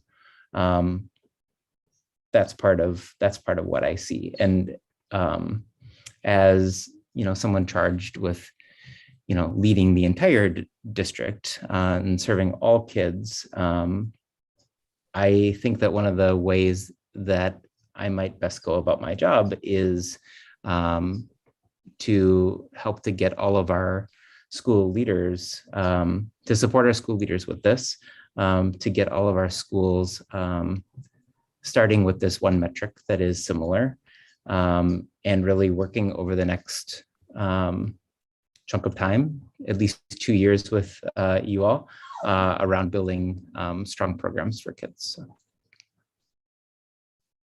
I think Janie has her hand up. Janie? Hi.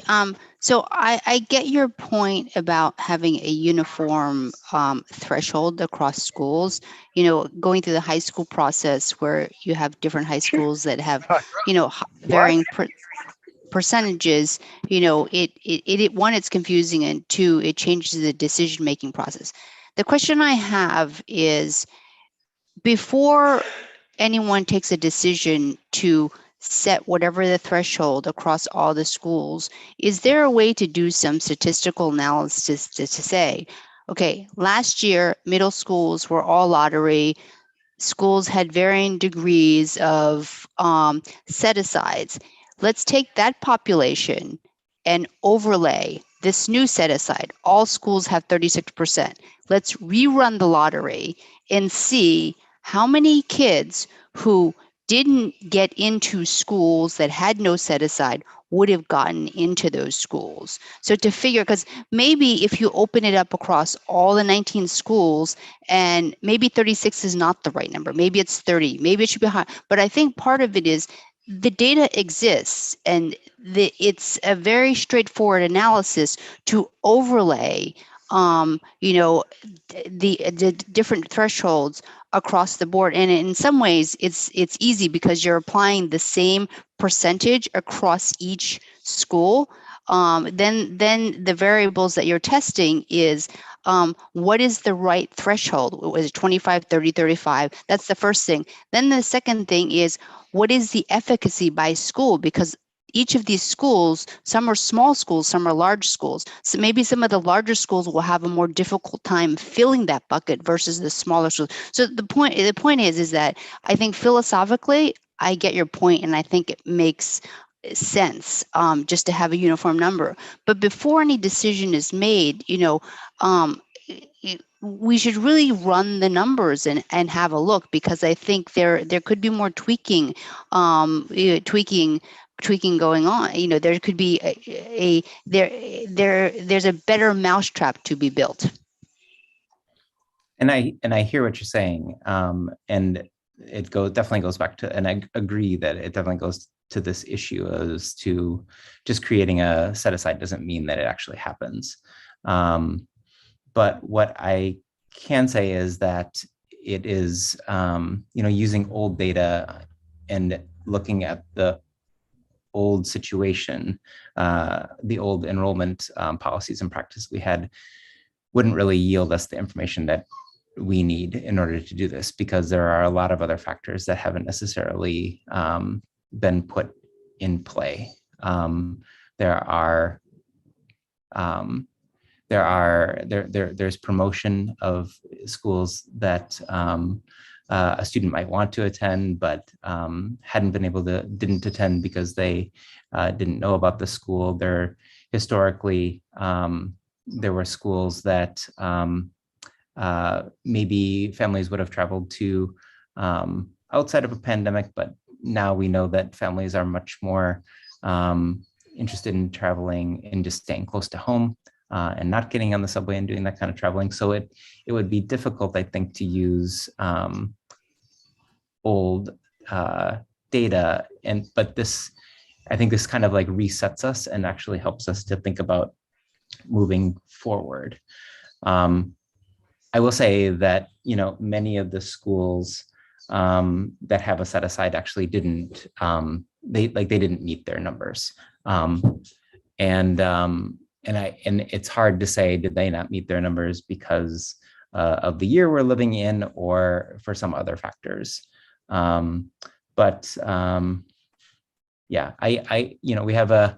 we have another meeting coming up, and I'm happy to keep talking with people about this, both in whether it's diversity and admissions committee or leadership, or talk about it in another situation. But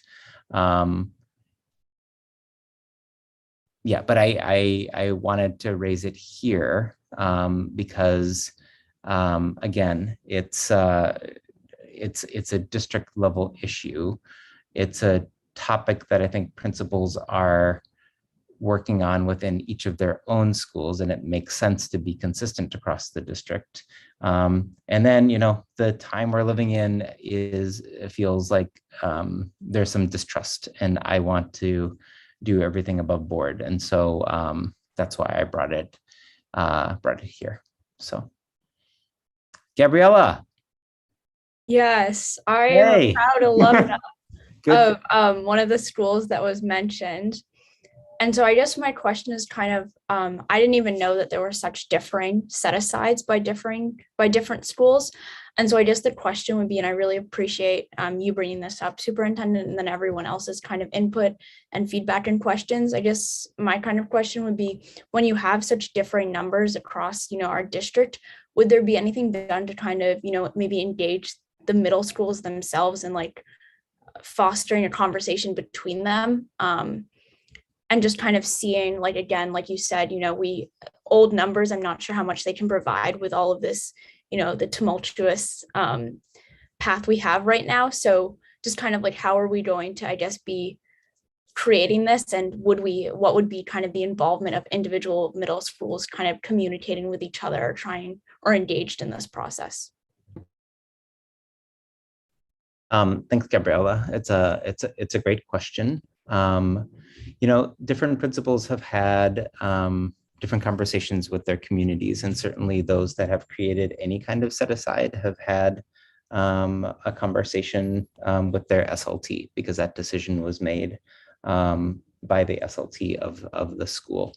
Honestly, I think that it's one of those, we're kind of in the midst of, I guess we are deep in the midst of middle school tour season right now.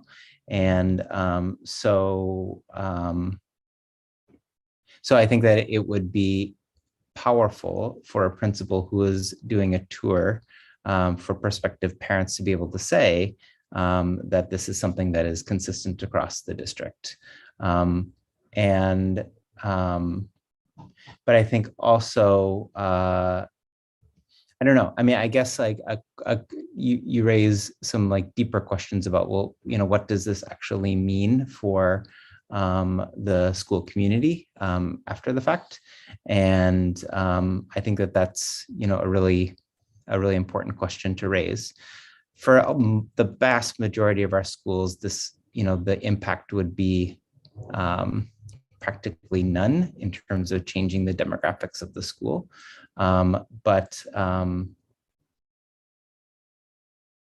think that bringing principals together to have this conversation it's a really smart idea. Thank you. Superintendent McGuire, I wanted to follow up and have a chance to follow up on my question. So if I may.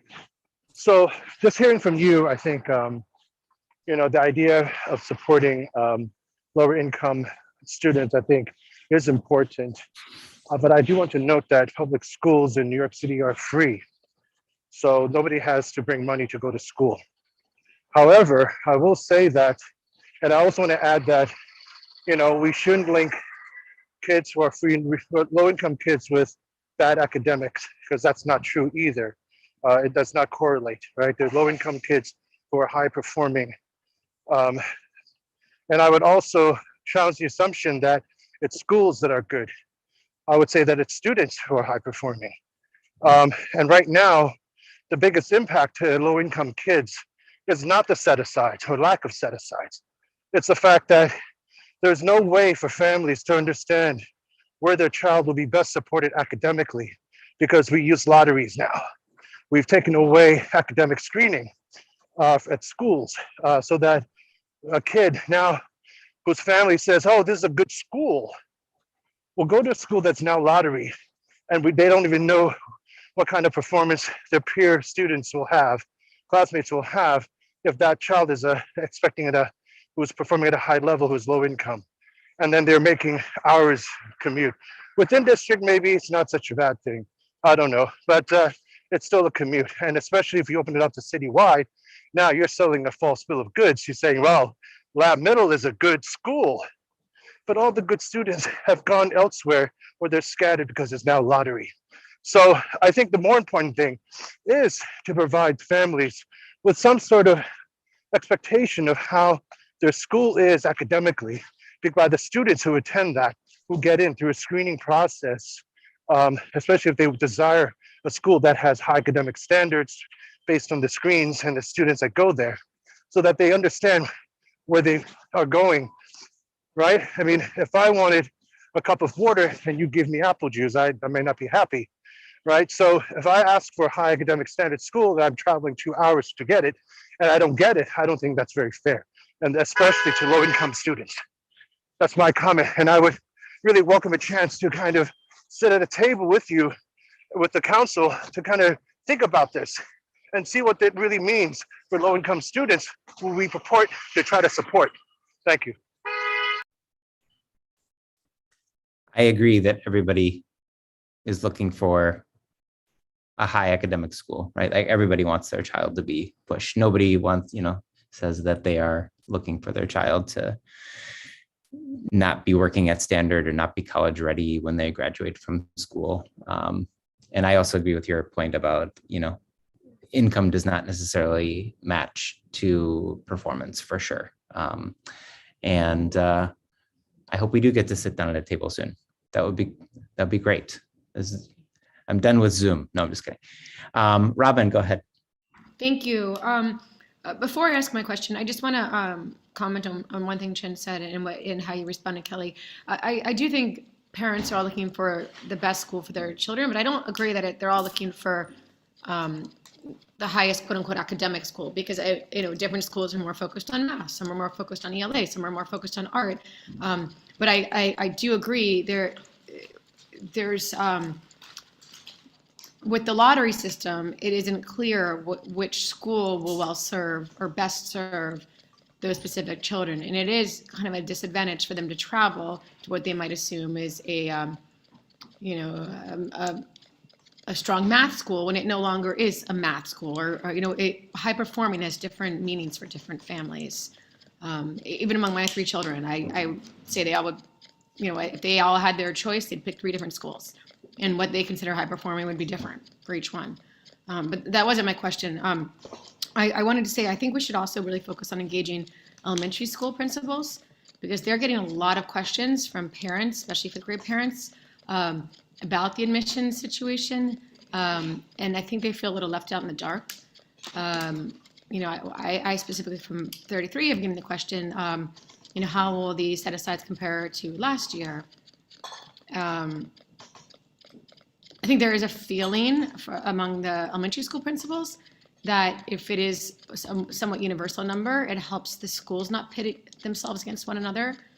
That was expressed to me, but that was an individual view. But I do encourage middle school and elementary school principals to come together in these conversations, because I think it really does affect both sides. And elementary school principals can't do their jobs without this type of feedback and communication. So I just want to share that point of view. Thank you. Thanks, Robin. And I agree. And again, I'm just, I don't think that any of this happens, obviously, without being on the same page or close to being on the same page as a council.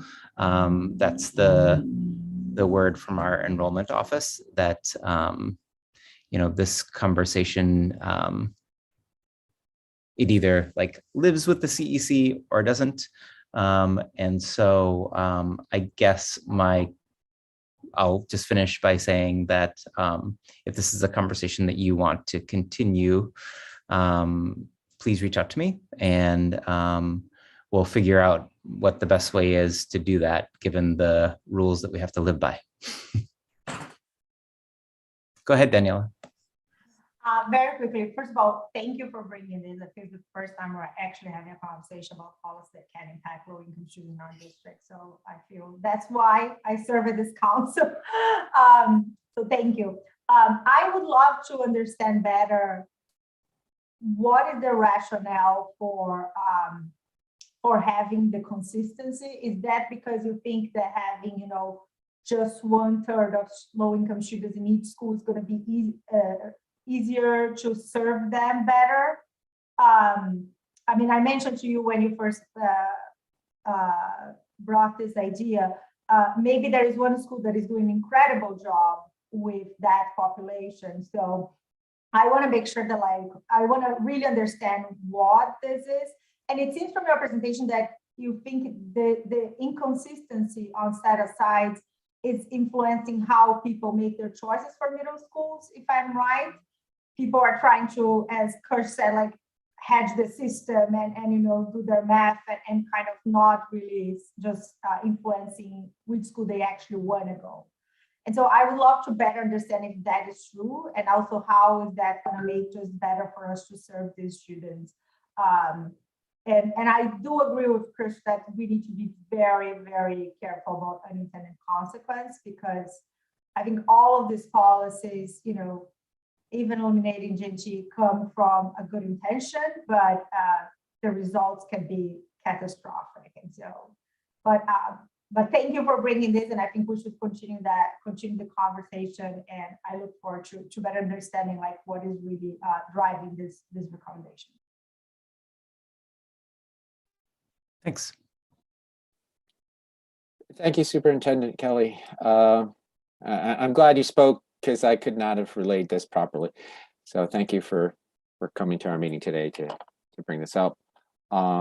I was, just as a side note, and I think this could be a good future discussion, I was on a conversation with Kush about bonus points in a system that could prevent some of these some unintended consequences or crowding out effects and certain, and just seeing or just understanding some of the modeling. It looked really promising for not just distributing, but for some policy goals. So I'd like to you know, I think it would be maybe with the next administration something to discuss with the Office of Enrollment, because it from what I heard, and how it's being practiced in some other places, it showed some promise. I understand you're not trying to make policy for besides FRL students, but you know, they kind of tie in.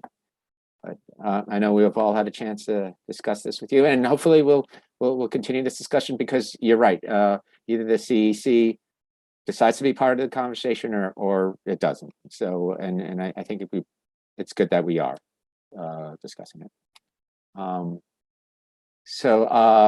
Thank you again. The next item up, just before you go, Superintendent Kelly, we spoke the other day about the New York City and district enrollment, and I'm hoping you can have that for us at the next calendar meeting. I know that it kind of closed off on November 13th.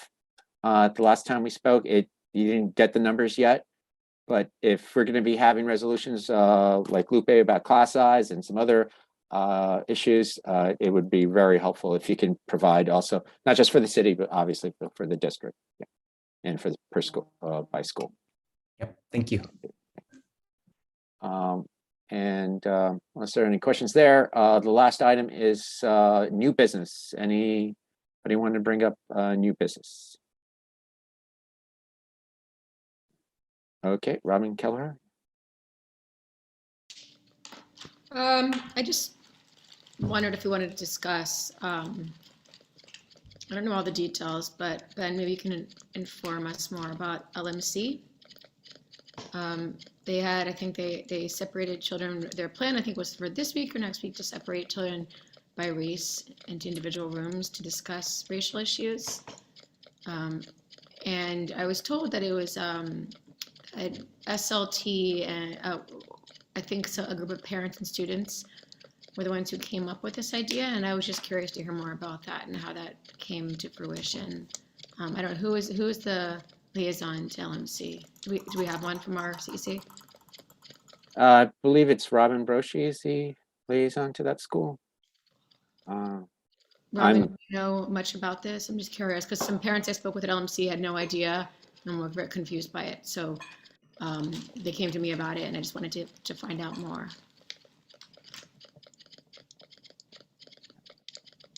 I'm only aware what was in the headlines and what was in the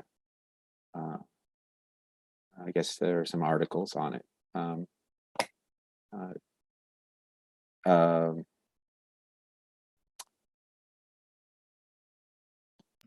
Okay. But I've not talked with it. May I ask if you are referring to affinity groups?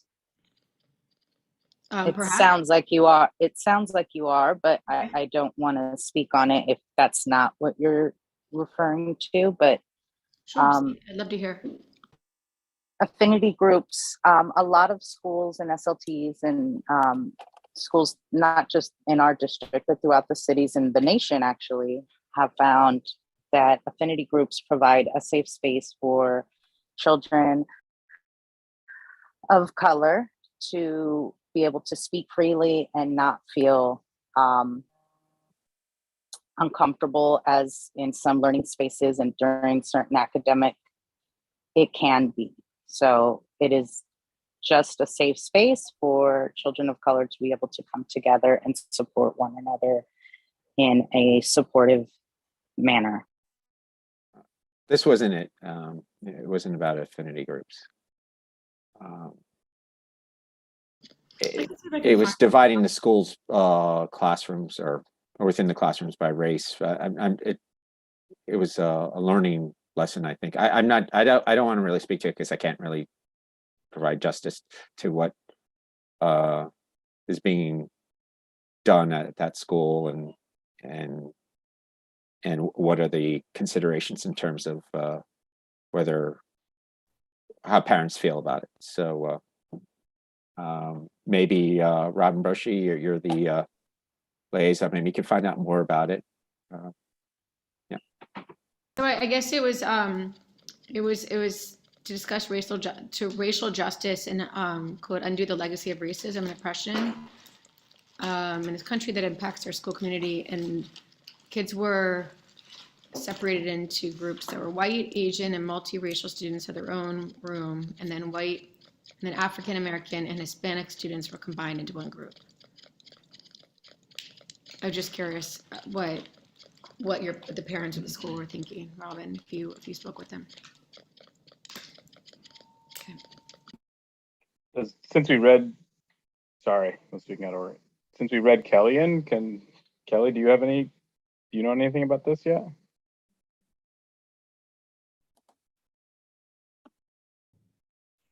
I do. What do you want to know? Just more, because just more, I think, because from the headlines, it's to me is alarming. To some parents, it was alarming. Again, not to be glib, but we talk about how we want, so not that I'm saying schools do this, but we say to segregate for accelerated learning is terrible, but now it's okay to segregate to learn. Seems very backward to me. And I object heavily with the multiracial basket. So Lupe, I think, named it correctly, that there are schools all over the city and country that have engaged both adults and students in racial affinity groups.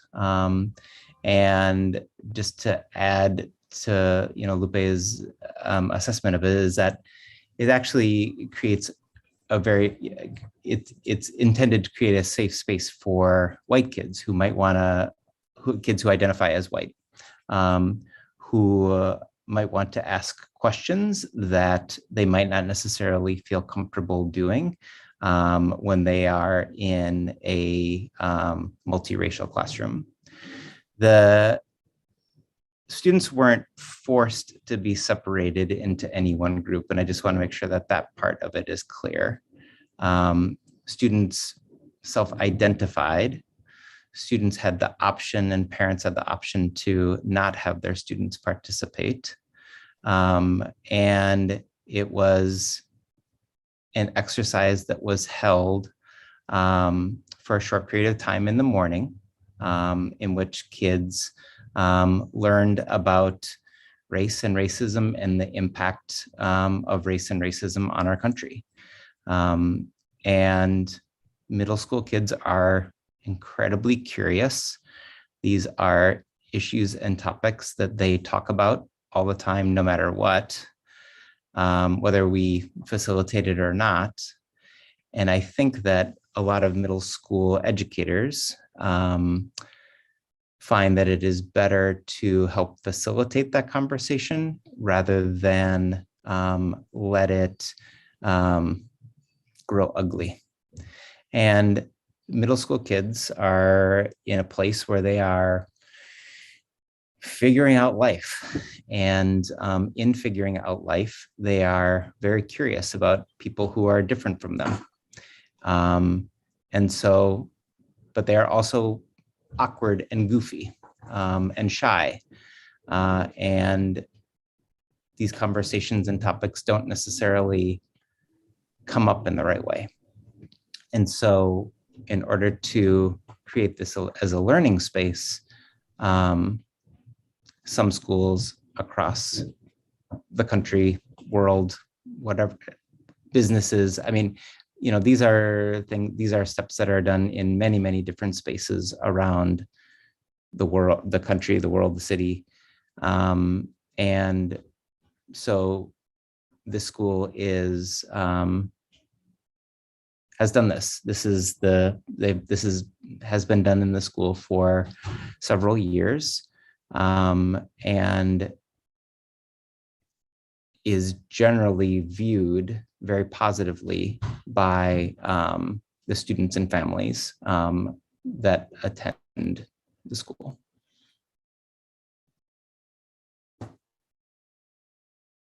What percentage of families opt out?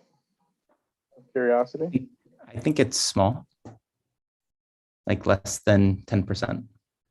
And they're getting enough time to opt out? Yes. So I'm just trying to understand. So there are classrooms for, are the white and Asian kids are together, and is that they're separate? So is there a white facilitator or teacher? Yeah. And also the kids are broken into smaller groups. It's not just one classroom with all the white kids and one with all the Asian kids. They're smaller groups that are facilitated by a teacher or educator or parent that helps to facilitate the conversation and activity going on. Are they trained, like the parent or the? Yes. I'm just trying to imagine this in my kids' school, because my kids go to a very diverse school, and that would, I can only imagine, cause lots of hurt feelings and hurt friendships because they're used to being together regardless of race. This school did not do this activity with sixth graders. It was only with seventh and eighth graders. And I think that the reason for that is that their kids benefit from a level of maturity. Like there has to be a level of maturity to begin having these conversations. I'm thinking also about my seventh grader. I'm just kind of speechless, to be honest. But I also continue to be troubled. I've mentioned this before, but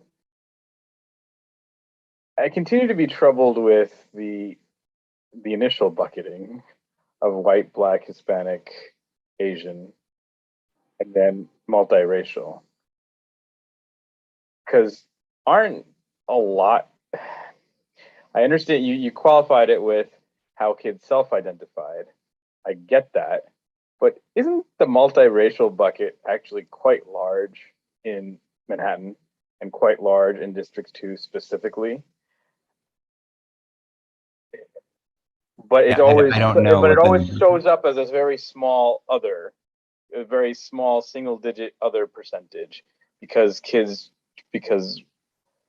well, part of it is because you may say kids chose not to identify that way, but part of it is also because usually when you look at the data, my understanding is that if you check multiple boxes, if you check black at all, you get thrown into the black bucket.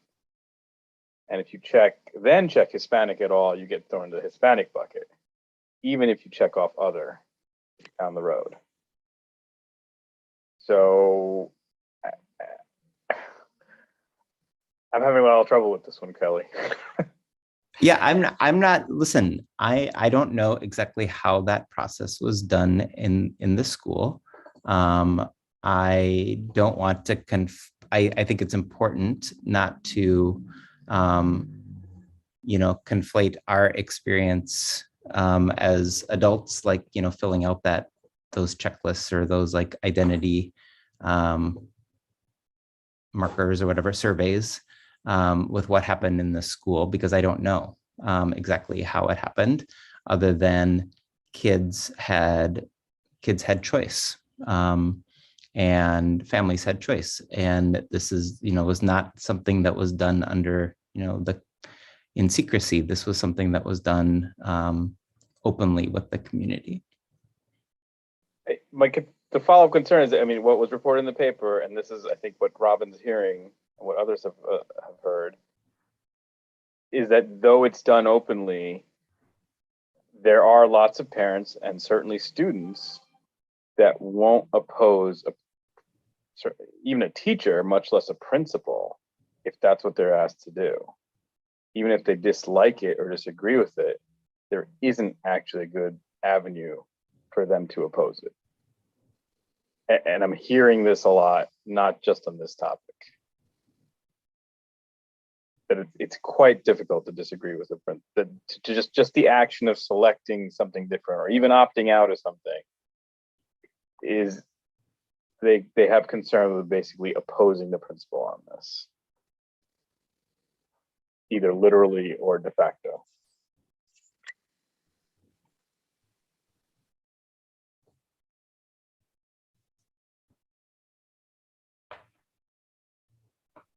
All right, I guess at this point we should try to find out more about this and its efficacy or lack of that, and we should reach out to the community to see what they have to say. I do. Okay, I see 2 hands up. I'll let you both go. I just want to apologize to Lupe. I obviously did not know about what this program is known by as an affinity program or not, or how they work. To me, this is all new. I'd like to find out more about it because my family came to this country to be accepted, not to be separated. I mean, the last time my father saw was sorted. He was sorted. He didn't see his parents and his 7-year-old and 5-year-old brothers again. So sorting and showing our differences to me is the opposite of why we're here. I teach my kids who are 7th and 8th graders to embrace everybody and to cherish everybody. So I just hope that's the goal of this program. All right. I think is it Lupe? You have, well, Robin, you had your hand up, and then Lupe. Yeah, I just want to speak on behalf of a parent who has heard about this and is African American or Black. The question, either one, and her question was, what if children, like I guess for instance in a white affinity group or an Asian affinity group, have questions about Black people's hair or brown skin or why certain cultural things are done. And I guess my question is, how is a white parent who's gone through some kind of training going to answer that question? And how is that going to help these children understand more about each other rather than just see how different they are? Because not even the person who's supposed to be moderating and having these answers is going to have that answer. I would think the best solution would be to have them speaking to one another and not see each other for their differences, but for their similarities, and feel that they can approach their friends and classmates and ask those questions, because it seems like that would be very divisive rather than helpful. And again, this is from a Black parent, not from me. I'm white, and clearly you're asking it from other people. You'd like to hear their opinions, but I'm hopefully sharing an opinion of someone else who is a different color than I am. Lupe? Chen? Yeah, I just wanted to clarify. I'm not familiar with the specific school or process you were talking about, but I am very familiar, and that's why I asked if that's what indeed you were. Based off what Superintendent Kelly has said, it sounds like that, and that's what I just gauged off of your description.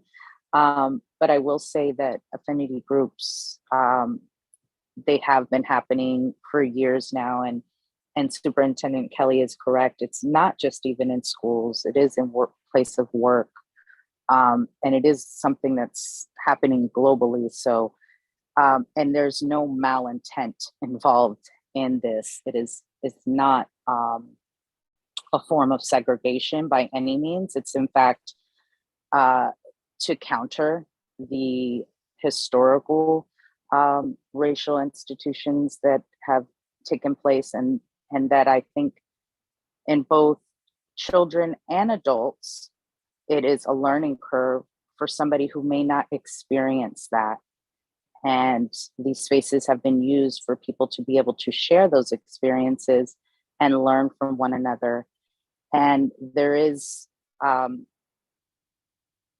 positive outcome that this is the first that I've ever heard of any negative thoughts being brought upon or frowned upon as far as affinity groups are concerned.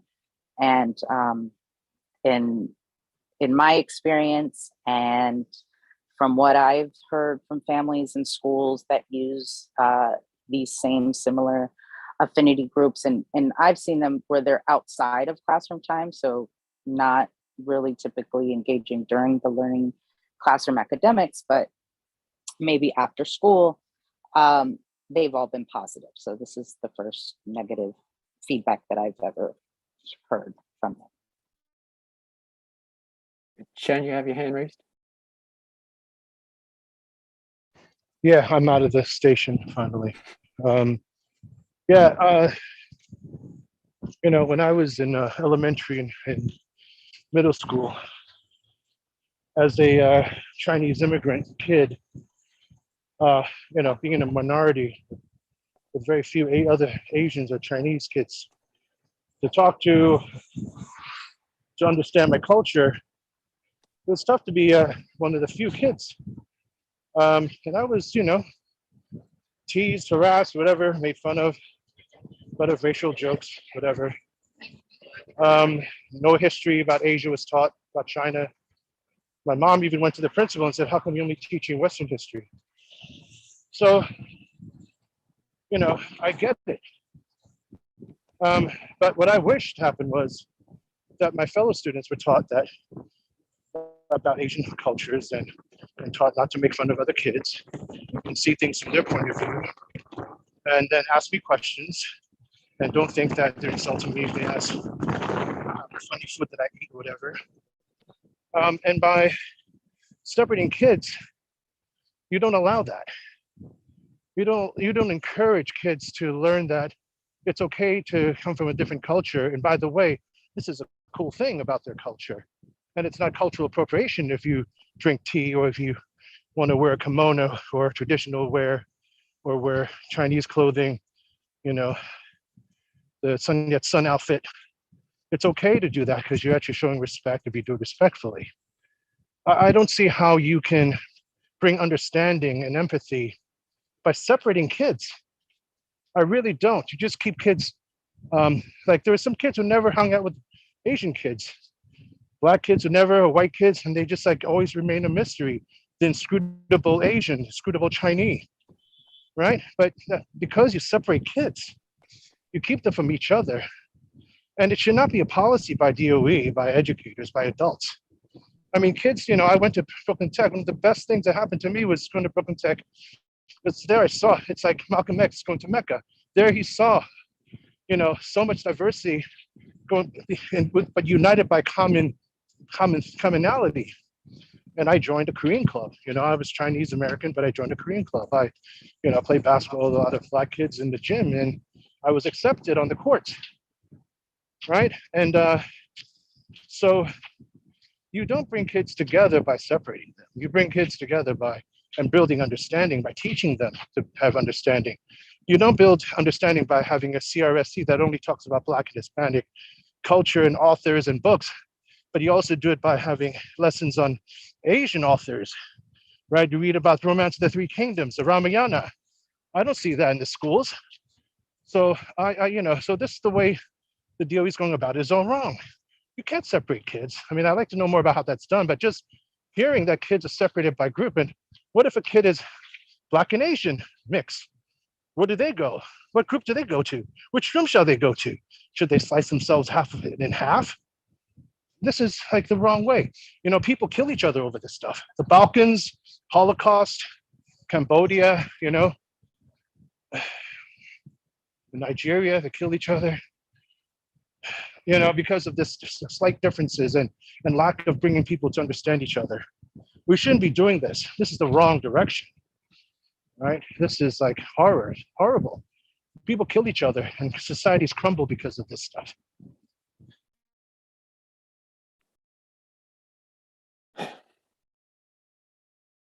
Ron Broshi, you have your hand up? Yeah, it's funny to hear so much of what Chen says resonates so strongly with me. And then we land on sort of a different perspective though, with that same input. I hear the story of Chen's lived experience. And for me, it's a case for my understanding of how affinity groups work is it's not a permanent separation for all parts of the day, but it's a space for people with shared common experiences that are imposed on them by our culture that they can share that. So, you know, I think lots of non-white groups, or even me, I'm white, but I'm Jewish. And, you know, in elementary school, I remember a child saying like, oh, you don't believe in God because you're not Jewish. And, you know, affinity groups can be a place for children that are trying to process some of those experiences that are specific to people that look like them, to share that without having to worry about making someone else defensive or someone else challenging their experience or saying, oh no, that wasn't racist, you just misunderstood. And it's just a place to sort of safely kind of process those feelings of marginalization that are, you know, bullying happens in all environments, we know, but there can be sort of demographic specific bullying that adds an extra layer of shame. And there can be safe spaces for kids to discuss that. And my understanding also, when, you know, implemented correctly, kids can self-select if they want to be in a group and what group they want to be in, and there can be fluidity and acknowledgement of the intersectionality of different identities. So, you know, because there are Jews that are also Black. And so, you know, and they have a whole separate set of, you know, ways that they might be marginalized. And so to find these places where you can just find some solidarity and air these common, you know, common threads of feeling marginalized. And then in addition to, of course, putting kids back together and being able to talk about those feelings in constructive ways that don't make anyone feel attacked. And then the other thing I'd say in agreement with Chen is absolutely CRSE should include representation, not just Black and Latino authors and history, and not just Asian, but, you know, all of Africa and, you know, all of the people, you know, there should be a lot more of this happening. And even if it's not a group that's represented in a school, if we have a school that's almost all white, that doesn't mean they shouldn't be learning histories from all of the groups that are, you know, represented in the United States. So, you know, it's a failure of a CSRE implementation if it isn't including a very broad set of representation of histories and authors. And that's another thing I think we always have to think about is there's the fundamental theory of an idea like an affinity group, and then there's the implementation. And if the implementation is faulty, that doesn't necessarily mean that the idea is poor. It could just be the execution that is poor. And finally, I'm a little uncomfortable with this deep dive into how one school is approaching this one thing. I remember years ago, people were upset about math curriculums at certain schools and, specific teachers at certain schools. And, our meetings go very long. And I think it's folly to think we have to take up every instance of every time a group of parents at any of the 60 schools are upset, which is not to say we should never do that. We have to be advocates, but let's be mindful of when we spend, 40 or 50 minutes discussing, something at a single school that there's been buy-in from the SLT about, whether it's this topic or, how ELA is being approached or, what they're doing for gym class. Can I respond to that since I brought it up? Jeannie, I don't want to take away from your time. I just want to quickly say I brought it up because several parents from LMC didn't know who their liaison was and were upset. So my natural inclination was to bring it to CEC. I thought that was my duty. Since I had parents from that school vote for me, I thought I should bring it to CEC, and that's why we were elected in the first place. So I'm sorry that took up so much time, but I do think it's a really important discussion if parents, in particular Black parents, were upset about this. Janie, you have your hand raised. Yeah. So Robin Broshi, I think you hit the nail on the head with your comment that this whole, affinity group, if implemented appropriately, and, my gut reaction is, I am very uncomfortable with people having these kinds of discussions. Like with my own kids, I would be very uncomfortable with anyone having these kinds of discussions with my kids because they are very intimate and socially charged discussions that when I have these discussions with my kids, I prepare. Like I make sure that, I don't say the wrong thing, don't convey the wrong thing, because kids are so impressionable. And and it's, my kids are Chinese, New Yorkers, American, and Irish. And if I ask them to self-select what category they're in,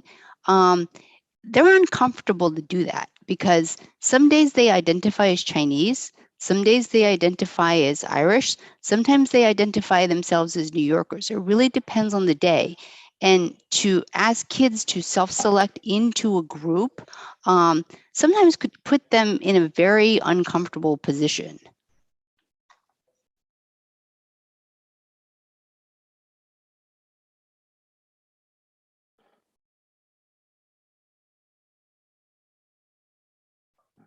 Daniela? Yeah.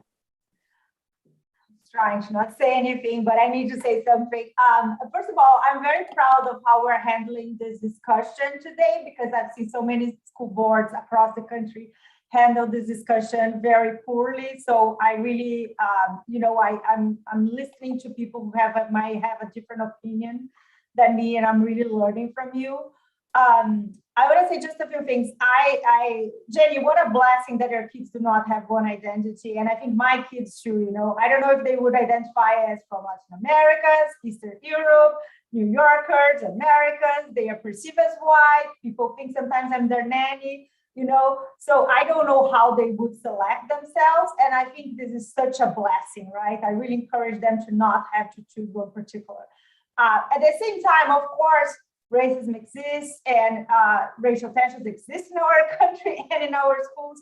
And so I do think that there is an appropriate role for affinity groups. What I'm very, very concerned is that, one, I do not trust the DOE to handle these discussions because we have seen documents and trainings from DOE saying that punctuality is whiteness. So I do not trust them to have these discussions. And I think second, I really worry when we tell our kids that they can only have these discussions in affinity groups. I think there's a time and place for affinity groups. I benefit that when I was at graduate school here, But I also think there's gotta be a message that we as adults and schools pass to them, that these conversations also need to happen in a large racially diverse group. So I really think that we need to think about when we are only telling them that these conversations are in a very safe space where everybody share your experience and nobody will ever. So no, let's also, since we're trying to solve these conflicts, let's bring these conflicts and have a conversation in a larger group, because that's how we're going to teach our kids, I think, to respect others, to learn from others.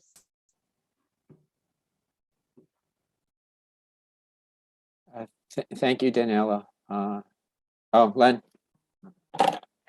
Yeah, I just want to echo some of what was just said. I think we really owe it to the community to really discuss these issues and do so in an environment where the public has an opportunity to respond or ask questions. And I think that would be very helpful. And this, again, is part of the debate that we have. And I do think we've been pretty respectful tonight, but I'm sure there are a lot of people out there who are watching this that would like to comment and do feel strongly on this, and they really should have the opportunity to chime in. It's clearly a very important issue. It's one that our community is very invested in, regardless of which side or position, if to the extent there is a side. But regardless of where your thoughts lie on this, I really think we need to open the discussion up and really engage our community. And I think this is very positive what we're doing tonight, but we need to do this in an environment, I think, that also gets more people involved. Yeah, there's so many incredible comments here, and I completely agree with you, Len. That should be in a more open forum for parents to participate and our community members to explain what they're going through and what the school, but I do want to say that, it's amazing too that we can be in a city, in a country where we can discuss this in an intelligent and respectful manner. And I started off our discussion, our council meeting, in the spirit of Thanksgiving, and I want to end it that way because I'm sure there's going to be more of it, but I'm just thankful to that we are not shying away from these topics and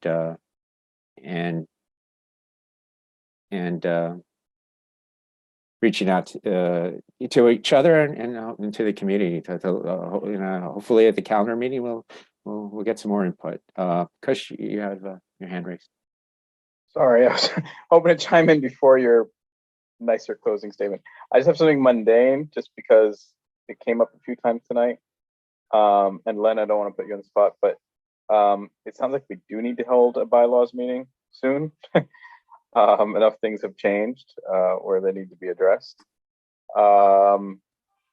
Again, I don't want to put you on the spot, but I want any thoughts, and two, on a mundane level, do these Zoom meetings end? I forget, was it extended till January, end of January, or has it been extended unlimited for now? It was extended to, we're able to hold our January meeting. I don't know if we'll beyond I that. would submit a bylaws meeting is probably something that's easier to do via Zoom. So yeah, again, that's what Len on the spot, but let's schedule one soon, maybe. Yeah, Len. Yeah, we can do that. I also just want to say that I am sure, I can tell you that serving on CPAC, I'm sure there'll be extensions of that will permit us to continue this virtual environment and to meet using this type of a forum. I think they didn't want to just extend it, give a blanket extension, but again, I'm sure that to the extent that there may be a deadline in January, I can almost guarantee that's going to be extended, because we do know that this format does work. We're still in the middle of a pandemic, and we should endeavor to have a bylaws meeting. The process of amending the bylaws requires a number of different meetings. I was involved during our last council. There was discussion back and forth, but clearly we have the hindsight of looking and seeing the issues that have come up specifically with regard to this, again, this type of environment. There are a lot of things that we didn't address, and I think the bylaws could be tightened up significantly. And yeah, I think we should definitely try to work on that together, and also leave enough flexibility so that we're not pinning ourselves down, and that we can make future changes as well. So sure, I'll let's get that moving. So thank you. Does anybody else have anything else to add? All right, so I make a motion to end the meeting. Second. Everyone, Third. everyone in favor? Aye. Aye. Thank you. Well, Have a thank good you, night. everyone, and for the members, non-council members, thank you also for listening too. Thank you. Have a good night, everyone, and happy Thanksgiving. Happy Thanksgiving. Thank you. Happy Thanksgiving. Thank you. Good night. Happy Indigenous Month. Happy Indigenous Feast. Thank you, Ben. Happy Thanksgiving. Thank you, Lily. Thank you. You too.